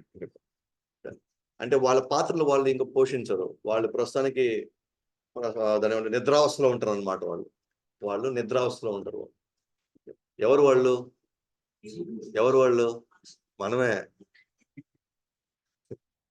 సో ముందు మనం లేము, తర్వాత మధ్యలో ఎప్పుడు వచ్చినాము, తర్వాత మళ్ళీ లేము, కనపడకుండా ఉంటాం. కానీ ఉన్నాము, కానీ మనం అందరికి కనబడం. సో ఈ విధంగా చెప్పాం కదా. ఇప్పుడు బ్రహ్మ ఒక పగలు 1000 దివ్యయుగాలు, రాత్రి 1000 దివ్యయుగాలు. ఆ బ్రహ్మ కాలంలో మన కాలం ఎంత? మన కాలం ఎంత? కానీ అలాంటి బ్రహ్మ 100 సంవత్సరాలు ఉంటాడు అన్నమాట. అలాంటి బ్రహ్మ 100 సంవత్సరాలు ఉంటాడు. అలాంటి బ్రహ్మ ఎవరైతే 100 సంవత్సరాలు ఉంటారో, మహావిష్ణుకి అయిపోయింది, ఒక బ్రహ్మ వెళ్ళిపోయాడు, ఇంకో కొత్త బ్రహ్మ మళ్ళీ వస్తాడు. అర్థమైంది? మహావిష్ణువు యొక్క స్థాయి ఏంటంటే, ఇలాంటి బ్రహ్మ ఆయన అనుకోండి, ఈ సృష్టి అంతా ఆయనలోకి వెళ్ళిపోయింది. మళ్ళీ కొత్త సృష్టిలో మళ్ళీ ఆయన గాలి వదిలినప్పుడు మళ్ళీ మొత్తం సృష్టి అంతా మళ్ళీ వస్తుంది. అప్పుడు బ్రహ్మ 100 సంవత్సరాలు ఉంటాడు అన్నమాట. ఆ బ్రహ్మ 100 సంవత్సరాల్లో ఒక రోజు ఎంత? 1000, 2000 దివ్యయుగాలు. ఒక పగలు, ఒక రాత్రి. బ్రహ్మ కాలమే మహావిష్ణువుకి ఎంత? క్షణం, అంతే. ఇలాంటి మహావిష్ణువు కృష్ణుడి యొక్క అనేక అవతారాల్లో ఒక అవతారం. కృష్ణుడి యొక్క అనేక అవతారాల్లో అవతారం. దయచేసి అర్థం చేసుకోండి. మనం చేసే హరే కృష్ణ మంత్రం అయితే ఉందో, ఓకేనా, మనం డైరెక్ట్ గా కృష్ణుని పోయి వాడుతున్నాం. మనం బ్రహ్మకాలమే ఇంత అయితే మన కష్టాలు ఎంత అసలు? మన కష్టాలు ఏంది అసలు? మన కష్టం ఏంది అసలు ఇక్కడ? మనం ఫేస్ చేసే కష్టం ఏంది అసలు ఇక్కడ? పోనీ ఏమైనా కానివ్వండి, మీరు ఊహకు అందని అయ్యా కానీ, అది కృష్ణుడు ముందు అది ఎంత? మరి ఎందుకు టెన్షన్ పడిపోతున్నారు జపం చేయకుండా? ఏం చేస్తాం మనం? జపం చేయకుండా మన వల్ల ఏమవుద్ది? ఏం కష్టం మనం తీర్చుకోగలుగుతాము? నిజంగా మనకు అంత శక్తి ఉందా? మనకు అంత అవకాశం ఉందా? మీరు అర్థం చేసుకోండి. బ్రహ్మ అంతకాలం కూడా మహావిష్ణువుకి క్షణం అంతే. అలాంటి మహావిష్ణు దేవాదేవుడు శ్రీకృష్ణుడి దగ్గర అనేక వేల కోట్ల అవతారాల్లో ఒక అవతారం. మనం హరే కృష్ణ మంత్రం అంటున్నామంటే డైరెక్ట్ గా కృష్ణుడిని మనం వేడుకుంటున్నాం అన్నమాట. ఏమని? అది మనం చెప్పుకోబోలే, నా కష్టాలు ఎన్ని ఉన్నాయని. అవసరం కూడా లేదు, ఆయనకి బాగా తెలుసు. కాబట్టి ధైర్యంగా, నమ్మకంతో, శ్రద్ధతో చేయండి హరే కృష్ణ మంత్రం. మనం నథింగ్ అసలు అనమాట. మనం ఏమీ లేదు అసలు. మనం కేవలం జస్ట్ మన మనసు మనల్ని అంత భ్రమించి పెట్టేస్తుంది. మన మనసు కావాలని మనల్ని ఆందోళన పెట్టేస్తుంది మనల్ని. ఇప్పుడు నీకెవరున్నారు? నువ్వేం చేసుకుంటావు? నీ వల్ల ఏమవుద్ది? నువ్వు దేనికి పనికొస్తావు నువ్వు? నీ వల్ల కాదు అంటది. ఇయన్నీ మాట్లాడేది ఎవరు? మనసు. కానీ మనం అర్థం చేసుకోవాల్సింది ఏంటి తెలుసా? నా వెనకాల కృష్ణుడున్నాడు, ఆయన చూసుకుంటాడులే అని. ఆ ఆ నమ్మకంతో మీరు జపం చేయండి. ఇవన్నీ పెద్ద విషయమే కాదు అసలు. మన జీవితాల్లో ఉండేది అసలు కష్టమే కానే కాదు అసలు అది. కాబట్టి 20వ శ్లోకంలో చెప్తున్నాను కృష్ణుడు. శాశ్వతమైనది ఈ వ్యక్తము అవ్యక్తమయ్యే జడ పదార్థానికి అతీతమైనది అయిన వేరొక అవ్యక్త ప్రకృతి ఉన్నది. అది పరమోత్కృష్టమైనది, ఏనాడు నశింపనిది. ఈ జగత్తులోని సమస్త నశించిన ఆ భాగము యథాతథంగా నిలిచి ఉంటుంది. అంటే ఇప్పుడు నేను చెప్పిన భౌతిక జగతి ఏదైతే ఉందో అది సృష్టించబడుతూ ఉంటుంది, మళ్ళీ నశింపజేయబడుతుంటుంది. మళ్ళీ సృష్టి, మళ్ళీ లయం, సృష్టి లయం జరుగుతూ ఉంటుంది. కానీ కృష్ణుడు ఇప్పుడు ఏమన్నా తెలుసా? ఇంకొక ప్రకృతి ఉంది అంటున్నాడు. ఆ ప్రకృతి ఎప్పటికీ నశించదు, అది పరమోత్కృష్టమైనది, ఏనాడు అది నశింపదు. ఈ సమస్త లోకాలని జగత్తంతా నశించిపోయినా కూడా అది మాత్రం శాశ్వతంగా ఉంటుంది. ఏంటా లోకము? గోలోకం లేదా వైకుంఠం లేదా ఆధ్యాత్మిక లోకాలు. అవి మాత్రం నశించవు. ఇప్పుడు మన కోరిక ఏముంది? నేను నశించిపోకూడదనే మన కోరిక. మనం అంతరించిపోకూడదనే కదా మన కోరిక. అందుకు నాకు చావు ఉండొద్దు అంటే అర్థం ఏంటి? నేను నశించిపోకూడదనే అర్థం. నేను నశించిపోకుండా ఉండాలి అంటే నేను నశించలేనటువంటి లోకాలకు వెళ్ళాలి నేను. నాకు నిరంతరం ఆనందం కావాలి అంటే నేను నిరంతరం ఆనందం ఉండే లోకానికి నేను వెళ్ళాలి. నాకు భోజనం కావాలంటే నేను ఎక్కడికి వెళ్ళాలి? హోటల్కి వెళ్ళాలి, భోజనాలయానికి వెళ్ళాలి నేను కదా. నేను చదువు నేర్చుకోండి ఎక్కడికి వెళ్ళాలి? విద్యాలయానికే వెళ్ళాలి. కాబట్టి నాకు ఆనందం కావాలి, నిరంతరంగా ఆనందం కావాలి, శాశ్వతంగా ఆనందం ఉండాలంటే ఎక్కడికి వెళ్ళాలి? లోకానికి వెళ్ళాలి. దేవతల లోకాలు, ఇంకైనా పితృలోకాలు, ఇంకేనా స్వర్గలోకాలు, ఇవన్నీ మనకి శాశ్వతంగా ఏది ఇవ్వదు. ఎందుకంటే అవి కూడా నశించిపోతాయి. అవి కూడా మళ్ళీ మనం తిరిగి మళ్ళీ మన పుణ్యం క్షీణించిన తర్వాత మళ్ళీ మనం తిరిగి ఈ లోకానికే వచ్చేస్తాం. అందుకే మనం పదే పదే అన్నమాట, కష్టం వచ్చినా కోరికున్నా ఏదో సరే కృష్ణుడినే వేడుకోవడం, కృష్ణుడినే అడగాలి, కృష్ణుడినే స్మరించుకుంటే మంచి చెడు కష్టం మనల్ని ఎట్లా చేస్తాడో ఆయనే మనల్ని తీసుకెళ్తాడు. ఎక్కడ తీసుకెళ్ళాలో ఆడు తీసుకెళ్తాడు. 21వ శ్లోకం. వేదాంతులు దేనిని వ్యక్తము కానిదిగాను నశింపనిదిగాను వర్ణిస్తారో, ఏదైతే పరమ గమ్యంగా తెలియబడుతుందో, ఏ స్థానాన్ని చేరుకొనిన తర్వాత ఈ జీవుడు ఏనాడు తిరిగి రాడో అదే నా దివ్యధామము. వేదాంతులు ఏవైతే చెప్తారు చూసారా, అదే వ్యక్తం కానిది, అది మనకు కనబడదు. అది ఆధ్యాత్మిక లోకాలు మనకి కనబడదు. అందుకని ఇక్కడ ఏమన్నారు? వేదాంతులు దేనైతే వ్యక్తం కానిది గాను అంటారు, అది వ్యక్తం కాదు, మనకి నశింపదు. ఏదైతే పరమ గమ్యం అదే అంటున్నారో, ఏ స్థానం చేరుకున్న తర్వాత మళ్ళీ తిరిగి రారో ఆ స్థానం ఎవరిది? కృష్ణుడు అంటున్నాడు నా లోకం అంటున్నాడు అది. కాబట్టి వేదాంతులు అదే నమ్ముతున్నారు, పూర్వీకులు ఆచార్యులు కూడా అదే నమ్ముతున్నారు. సో వాళ్ళు నమ్మారు, వాళ్ళు దానికి వెళ్ళారు, వాళ్ళు చూసుకొని మళ్ళీ వచ్చారు. వాళ్ళు మనల్ని ఉద్ధరించడానికి, మళ్ళీ మనల్ని తీసుకెళ్ళడానికి శంకరాచార్యులు, రామాచార్యులు, మధ్వాచార్యులు లాంటి వాళ్ళు వచ్చి మనల్ని తీసుకెళ్ళడానికి వాళ్ళు వచ్చారు. ఎందుకంటే వాళ్ళు నమ్మారు, మనల్ని తీసుకెళ్తున్నారు వాళ్ళు. కాబట్టి ఈ పద్ధతిలో ఫాలో అవ్వండి అంటున్నాడు. మరి ఆధ్యాత్మిక జగత్తు పొందు విధానం ఏంటి?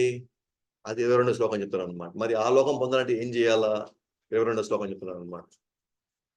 అందరికంటే గొప్పవాడైన పరమ పురుషుడు అనన్య భక్తి చేతనే లభ్యమవుతాడు. అతడు తన ధామంలో ఉన్నప్పటికీ సర్వవ్యాపి అయి ఉంటాడు. సమస్తము అతనిలో స్థితి కలిగి ఉంటుంది. అందరికంటే గొప్పవాడైన పరమ పురుషుడు అనన్య భక్తి చేతనే పొందుతాం మనం. అనన్య భక్తి అంటే ఏంటి? ఇంకా వేరే దాని గురించి, ఎవరి గురించి, వేరే విధానం గురించి ఏం లేదు. కృష్ణుడు మాత్రమే, కృష్ణుడు కోసం చేసేదే అనన్య భక్తి అంటే. సో ఆ విధంగా ఉంటే మాత్రమే మన ఆధ్యాత్మిక లోకాలకు మనం చేరుకోగలుగుతాం. కాబట్టి ఇప్పుడు 23 నుంచి 28 నెక్స్ట్ సెక్షన్, లాస్ట్ సెక్షన్ ఇది. కృష్ణుడిని పొందే శుద్ధ భక్తి యొక్క ఉన్నత్వము. కృష్ణుడిని పొందడమే శుద్ధ భక్తి యొక్క ఉన్నత్వము. 23-28. కృష్ణుడిని పొందడమే శుద్ధ భక్తి యొక్క ఉన్నత్వము. ఉన్నత్వం అంటే ఏంటి? హైయెస్ట్, టాప్ మోస్ట్ అన్నమాట, అల్టిమేట్. ఇంకా అంతకుమించి ఇంకేం లేదు ఇంకా. అయితే ఇప్పుడు కృష్ణుడు ఏమంటాడంటే 23-26 మధ్యలో, ఇది 22-28 పెద్ద సెక్షన్, దాంట్లో 23-26 ఏం చెప్తాడంటే, ఇప్పుడు చెప్పే కదా యోగమిశ్ర భక్తులు వాళ్ళు ఎలా వాళ్ళ శరీరాన్ని వదులుతారు, వాళ్ళు ఏ విధంగా శరీరాలు వదిలితే తిరిగి వస్తారు, మళ్ళీ తిరిగి రారు, దాని గురించి చెప్తారు అన్నమాట. 23వ శ్లోకంలో కృష్ణుడు అన్నాడు, ఓ భరత వంశీయుల శ్రేష్ఠుడా, ఏ ఏ కాలాల్లో ఈ జగత్తు నుండి వెళ్ళిపోతూ యోగి వెనక్కి తిరిగి వస్తాడో లేదా తిరిగి రాడో ఇప్పుడు నేను నీకు వివరిస్తాను. అంటే ఏ ఏ కాలాల్లో మనం మరణిస్తే తిరిగి వస్తారో లేదా తిరిగి రారో ఇప్పుడు నేను నీకు వివరిస్తాను. 24వ శ్లోకంలో పరబ్రహ్మను ఎరిగినట్టి వారు అగ్నిదేవుని ప్రభావంలో కాంతిలో పగటిపూట ఏదేని శుభగడియలో శుక్లపక్షంలో సూర్యుడు ఉత్తరముగా ప్రయాణించే 6 నెలల కాలంలో ఈ జగత్తు విడిచిపెట్టడం ద్వారా ఆ బ్రహ్మమును పొందుతాడు. సో ఉత్తరాయణ సమయము, శుక్లపక్షము, పగటి సమయంలో. సో ఎవరైతే దేహాన్ని వదులుతారో వాళ్ళు మళ్ళీ తిరిగి రారు. 25 ధూమములో రాత్రిలో కృష్ణపక్షంలో సూర్యుడు దక్షిణ దిశగా ప్రయాణించే 6 నెలల సమయంలో ఈ జగత్తును విడిచే యోగి చంద్రలోకంను చేరుకొనిన తిరిగి వెనకకు వస్తాడు. సో దక్షిణాయన కాలంలో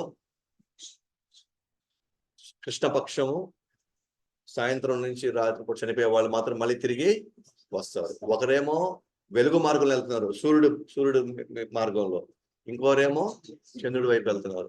సో సూర్యుడి వైపు వెళ్ళే వాళ్ళు మాత్రం తిరిగి రారు, చంద్రుడి వైపు వెళ్ళే మాత్రం తిరిగి వస్తారు. దాని సారాంశం చెప్తున్నాడు కృష్ణుడు. దాని సారాంశం ఇప్పుడు చెప్తున్నాడు కృష్ణుడు ఈ శ్లోకాలు. వేదాభిప్రాయం అనుసరించి ఈ జగత్తు నుండి వెళ్ళిపోవడానికి వెలుగు మార్గము, చీకటి మార్గం అనే 2 మార్గాలు ఉన్నాయి. వెలుగులో వెళ్ళేవాడు తిరిగి రాడు, కానీ చీకటిలో వెళ్ళేవాడు తిరిగి వస్తాడు. ఇంటికి ఎప్పుడు ప్లాన్ చేస్తున్నారు మీరు?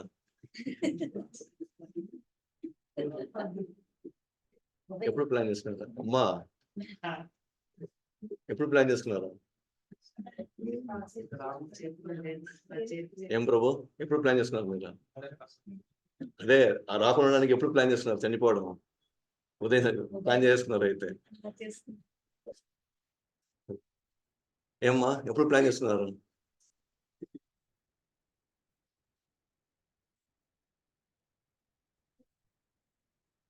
మన చేతిలో లేదు, మనమేంది ప్లాన్ చేసుకునేది?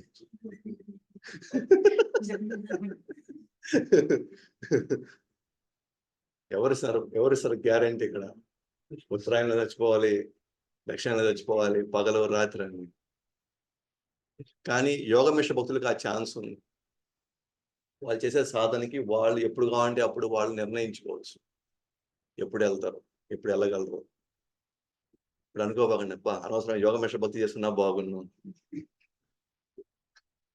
మనం ఎప్పుడు కావాలంటే అప్పుడు వెళ్ళచ్చు. అది అసాధ్యం, అది అసాధ్యం. ఇప్పుడు ఏం చేయాలి? ఇప్పుడు మనం అయితే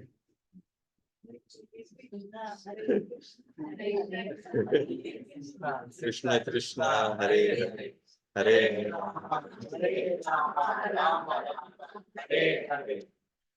దానికి కృష్ణుడు అంటాడు అన్నమాట ఇప్పుడు 27వ శ్లోకంలో.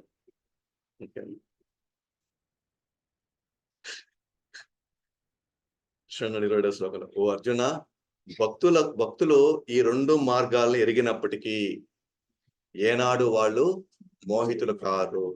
అందుకే సర్వదా భక్తిలో స్థిరుడవు కావలసింది. నా భక్తులు మాత్రం ఈ 2 తెలుసు వాళ్ళకి.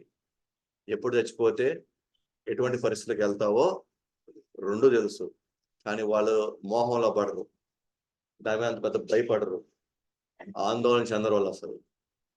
ఎందుకంటే వాళ్ళని ఎప్పుడు చచ్చిపోయినా నేను తీసుకెళ్తా ఎక్కడికైనా సరే. వాళ్ళు ఎప్పుడు చనిపోయినా నేనున్నాను తీసుకెళ్ళడానికి. కాబట్టి వాళ్ళు ప్లాన్ చేసుకోవాల్సిన అవసరం లే. వాళ్ళు ఏం ప్లాన్ చేసుకోవాలి వాళ్ళు? ఎట్లా నేను నిరంతరం కృష్ణుని స్మరించుకోవాలి, ఎట్లా నాకు అవకాశం నేను ఎట్లా కృష్ణుడికి నేను సేవ చేసుకోవాలి, ఇది ఒక్కటి ప్లాన్ చేసుకుంటే చాలు. నాకు ఈ కొద్ది సమయం నాకు దొరికిందబ్బా, ఒక 2 మాలలు అయిపోతాయి ఈ కొద్ది సమయంలో. అది ఇది ఈ సమయం దొరికింది, ఒక రెండు శ్లోకాలు నేను చదవగలుగుతాను, అది ఇది 2 అధ్యాయులు నేను చదవగలుగుతాను నేను అని ఎవరైతే ప్లాన్ చేసుకుంటారో మిగతా ఏవి ప్లాన్ చేసుకోవాల్సిన లేదు. వాళ్ళు రావుకాలమా, యమగండమా, లేకపోతే పలానా ఇది అది గ్రహాలు ఇది నా థింగ్. అందుకే నా భక్తులు ఈ 2 మార్గాలు తెలిసినప్పటికి కూడా వాళ్ళు మోహితులు కారు, వాళ్ళు ఆందోళన చెందరు, వాళ్ళు కృష్ణుని కోరుకోరు. కృష్ణ ఎట్టైనా సరే నా ఉత్తరైనప్పుడు చచ్చిపోవాలి సార్, ఎట్టైనా పోనీ తీసుకోవాలైనా లేకపోతే దక్షిణ సేవలో అసలు కోరుకోరు అసలు నిరంతరం. ఎందుకంటే వాళ్ళ నామ ఆ రుచిలో వాళ్ళు ఆనందంగానే ఉంటారు, ఆల్రెడీ వాళ్ళు ఆనందంగా ఉంటారు. అందుకే కృష్ణుడు అన్నాడు, అందుకే నువ్వు నా భక్తి చేసుకో, యోగ మిశ్ర భక్తులు ఇవన్నీ అవసరం లేదు నీకు అసలు.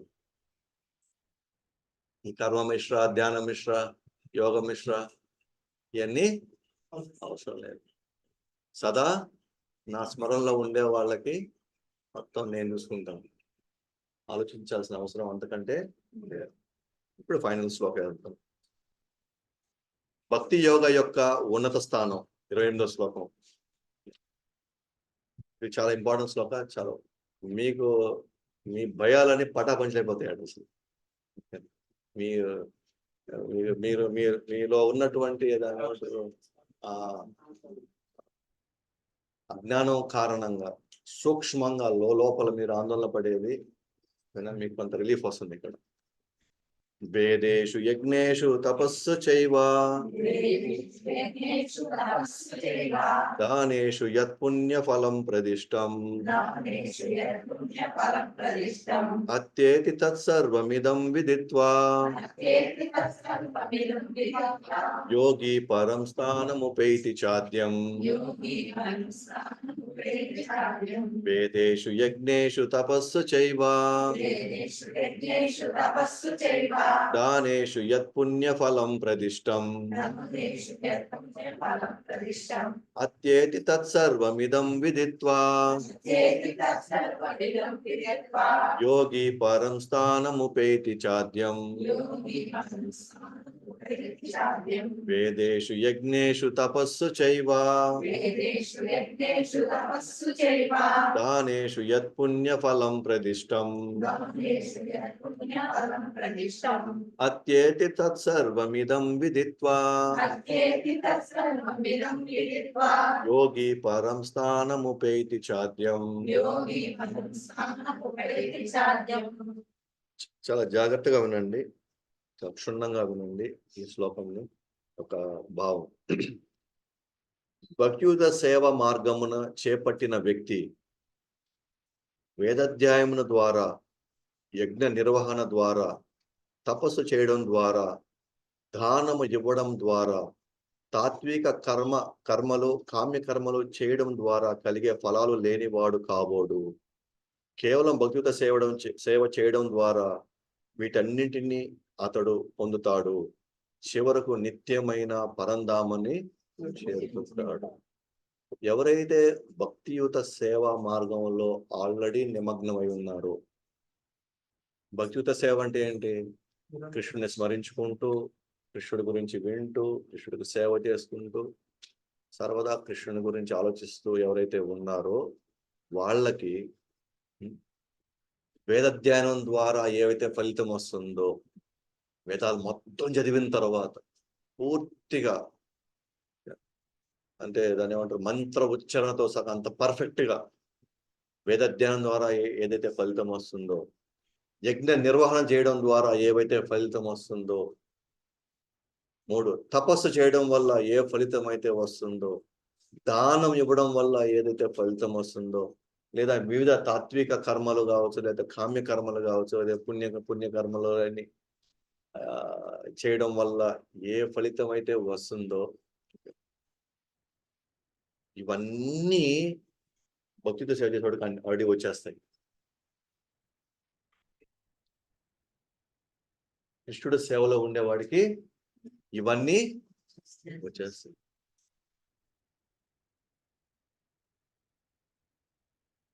అంటే ఇంకా మనము వేరేటువంటివి ఏవి కూడా మనం ఎటువంటి సాధన చేయాల్సిన అవసరం లేదు. ఇవి తప్పు కాదు, ఇవి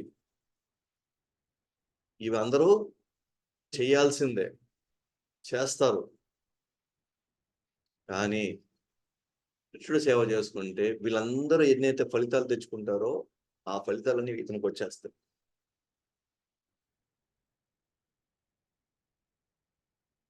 అంటే దీని సారాంశం ఏంటప్పుడు?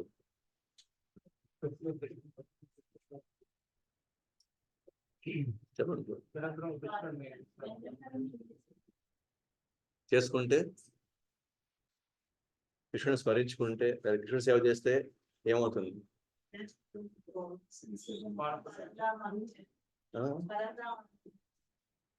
పరంధామం చేరుకోవచ్చు. అంటే ఈ కాంటెక్స్ట్ లో మిగతా ఏమి చేయాల్సిన అవసరం లేదు. మిగతా ఏమి చేయాల్సిన అవసరం లేదు.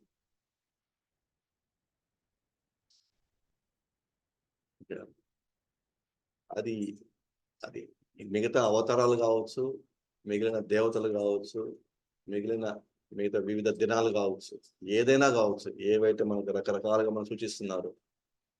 పలానా రోజు అయితే పలానా మంగళవారం ఇది చేయాలి, పలానా సోమవారం ఇది చేయాలి అని ఏవైతే రకరకాలు ఉన్నాయో, అంటే మనం చూసిన భక్తి ఛానల్ పెడితే ఉదయం నుంచి రాత్రి దాకా ప్రతి ఒక్కరు ఏదో ఒకటి చేస్తామని చేయమంటేనే ఉంటుంది. ఈరోజు సోమవారం అంటే 4 దిక్కుల దీపం పెట్టండి, తూర్పుని పెట్టండి, ఆడబెట్టండి. ఇప్పుడు రావుకాలం, ఇది యమగండం, అది అట్లాగా, ఇది ఇట్లాగా. ఒక స్వామి ఒకలాగా చెప్తున్నాడు, ఇంకో స్వామి ఇంకోలాగా చెప్తున్నాడు. మొత్తం మనకేమో టెన్షన్ అయిపోయింది. అది చేయకపోతే ఏమైపోద్ది, ఇది చేయకపోతే ఏమైపోద్ది, అలా ఉంటే ఏమైపోద్ది, ఇలా ఉంటే ఏమైపోద్ది. నేను అందుకే అంటాను అన్నమాట, ఎవరైనా ఇప్పుడు హరే కృష్ణ మంత్రం చేస్తాం, మేము శివుడు నామం చేసుకుంటున్నాం, మేము తప్పేం లేదు, అవసరం లేదు. హరే కృష్ణ మంత్రం చేస్తుంటే, హరే కృష్ణ మంత్రం చేస్తుంటే చేయాల్సిన అవసరం లేదు. ఎందుకంటే ఆ సమయం కూడా మళ్ళీ హరే కృష్ణ మంత్రం చేసామనుకోండి,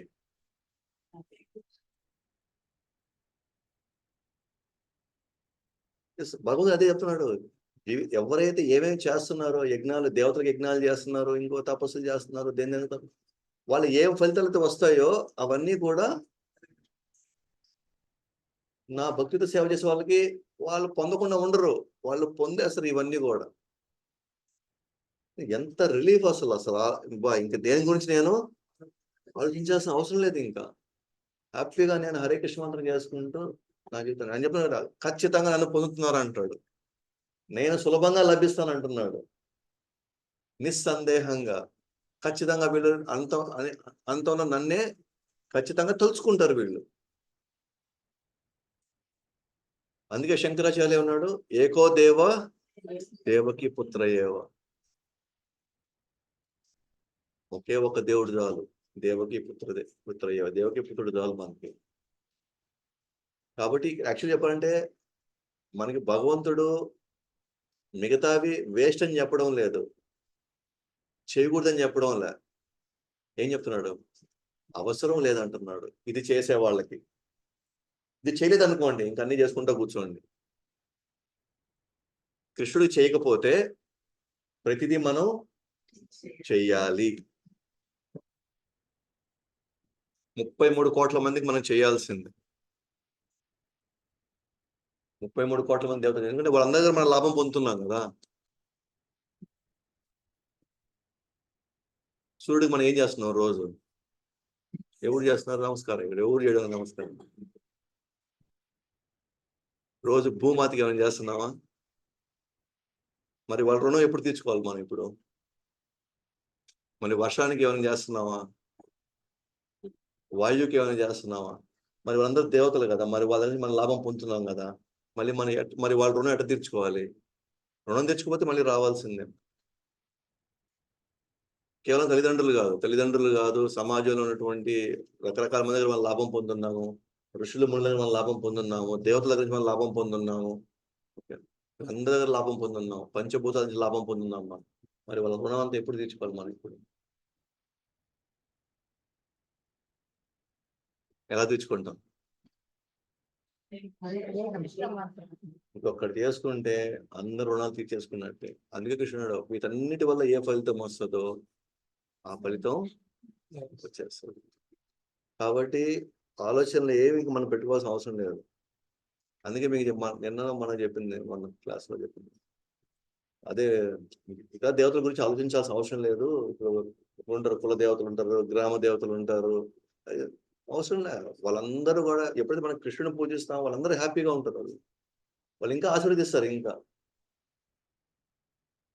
వాళ్ళు ఇంకా ఇప్పటికైనా జ్ఞానంలోకి వచ్చారు అని వీళ్ళు అనుకుంటారు. లేకపోతే ఇప్పుడు నా బుర్ర తింటా ఉన్నారు వచ్చి ప్రతి సోమవారం ప్రతి మాసం నా దగ్గరకు వచ్చి అనవసరంగా ఏదేదో కోరికలు, ఏదేదో వ్రతాలు, ఏదేదో తపస్సులు చేసేస్తున్నారు, నాకు ఊపిరి ఆడనీయకుండా చేస్తున్నాను అనుకుంటారు వాళ్ళు. అమ్మయ్య, మొత్తానికి ఇప్పుడు వాళ్ళు ఈ కోరికల బెడద నుంచి బయటకు వచ్చేసారు. ఇప్పుడు వాళ్ళు శాశ్వతమైనటువంటి లక్ష్యం వైపు వెళ్తున్నారు. అందుకే కృష్ణుడు అన్నాడు, బహునామ జన్మనామంతే జ్ఞానవాన్ మాం ప్రపద్యతే. ఇంకా జన్మలన్నీ అన్ని రకాల దేవతలు మొక్కేసాం, అన్ని రకాల యజ్ఞాలు చేసి పడేసాం, అన్ని చేసాం. ఎక్కడో ఒక కృష్ణ భక్తుడు మనకి ఒక సుకృతి కల్పించాడు పూర్వ జన్మల్లో. మనకి ఈ రోజుకి మనం కృష్ణ భక్తి దగ్గరికి వచ్చాం. దీనికి ఎన్నో జన్మలు పట్టింది. ఇప్పుడిప్పుడే మనం కొంత జ్ఞానంలోకి వచ్చాము. ఇప్పుడిప్పుడే మన కృష్ణుని అర్థం చేసుకోవడానికి ప్రయత్నిస్తుంది. ఇప్పుడు మన ఆధ్యాత్మిక ప్రయాణం స్టార్ట్ అయింది. ఇప్పుడు దాకా తోలుతా ఉన్నాం అటు ఇటు. ఇప్పుడు స్టడీ మార్గం వచ్చింది. ఇప్పుడు హైవే ఎక్కాం. ఇప్పుడు దాకా ఆ రోడ్డు ఈ రోడ్డు అటు ఇటు ఇటు అటు పోతా ఉన్నాను అన్నాడు. ఇప్పుడు హైవే ఎక్కాం. ఇప్పుడు హైవే మీద ఎట్టు పోవాలి? ఇప్పుడు స్ట్రైట్ గా పోవాలి. ఆడ దాబాలు సాగబాకండి. ఆడాడ హోటల్స్ వస్తే, ఆడాడ ఎంటర్టైన్మెంట్ పార్క్స్ వస్తే కొద్దిసేపు ఆడుకొని వెళ్దాం. ఇక్కడ కొద్దిసేపు ప్రశాంత పడుకొని వెళ్దాము. కొద్దిసేపు ఇక్కడ పడుకొని రాత్రి ఇక్కడ స్టే చేసిన తర్వాత వెళ్దాం. అట్లా వెళ్ళడం దొరికితే ఏం చేయాలా? పరిగెత్తాలి ఇక్కడ నుంచి. ఓకేనా? దోగా ఆడకూడదు. ఇక్కడ నుంచి ఏం చేయాలి? పరిగెత్తాలి. ఎంత ఫాస్ట్ గా చేరుకుంటే అంత మంచిది. ఓకేనా? అంటే మధ్యలో స్పీడ్ బ్రేకర్లు వస్తుంటాయి, మధ్యలో రకరకాల వాళ్ళు వస్తూ ఉంటారు, పోతా ఉంటారు, బర్రెలు అడ్డం వస్తుంటాయి,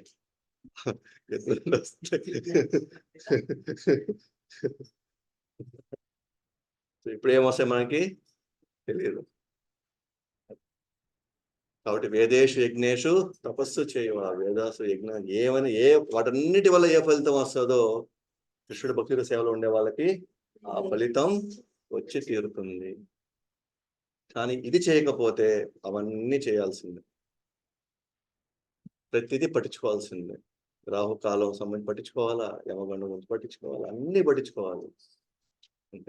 కానీ కృష్ణుడి సేవలో ఉండే వాళ్ళు మాత్రం ఇవన్నీ పట్టించుకోవాల్సిన అవసరం లేదు. ఎందుకంటే కృష్ణుడు తీసుకుంటాడు ఫుల్ కంట్రోల్. దాని సంగతి రేపు 9వ అధ్యాయం చూస్తాం. రేపు అమృతం 9వ అధ్యాయం. మన నమ్మకం ఇంకా కొన్ని ఇంతలు పెరుగుతుంది అన్నమాట. నమ్మకం ఇప్పుడు దాకా ఒక ఎత్తు, 9వ అధ్యాయం ఇంకా ఉంటుంది. అది శుద్ధ భక్తి యోగం గురించి మాట్లాడుతుంది. కాబట్టి సో నెక్స్ట్ క్లాస్ లో మనం 9వ అధ్యాయంలోకి వెళ్తాం. శ్రీల ప్రభుపాద్ की जय, अनंत कोटि वैष्णव वृंद की जय, भगवान श्रीमद् भगवद गीता की जय, गौर प्रेमानंद।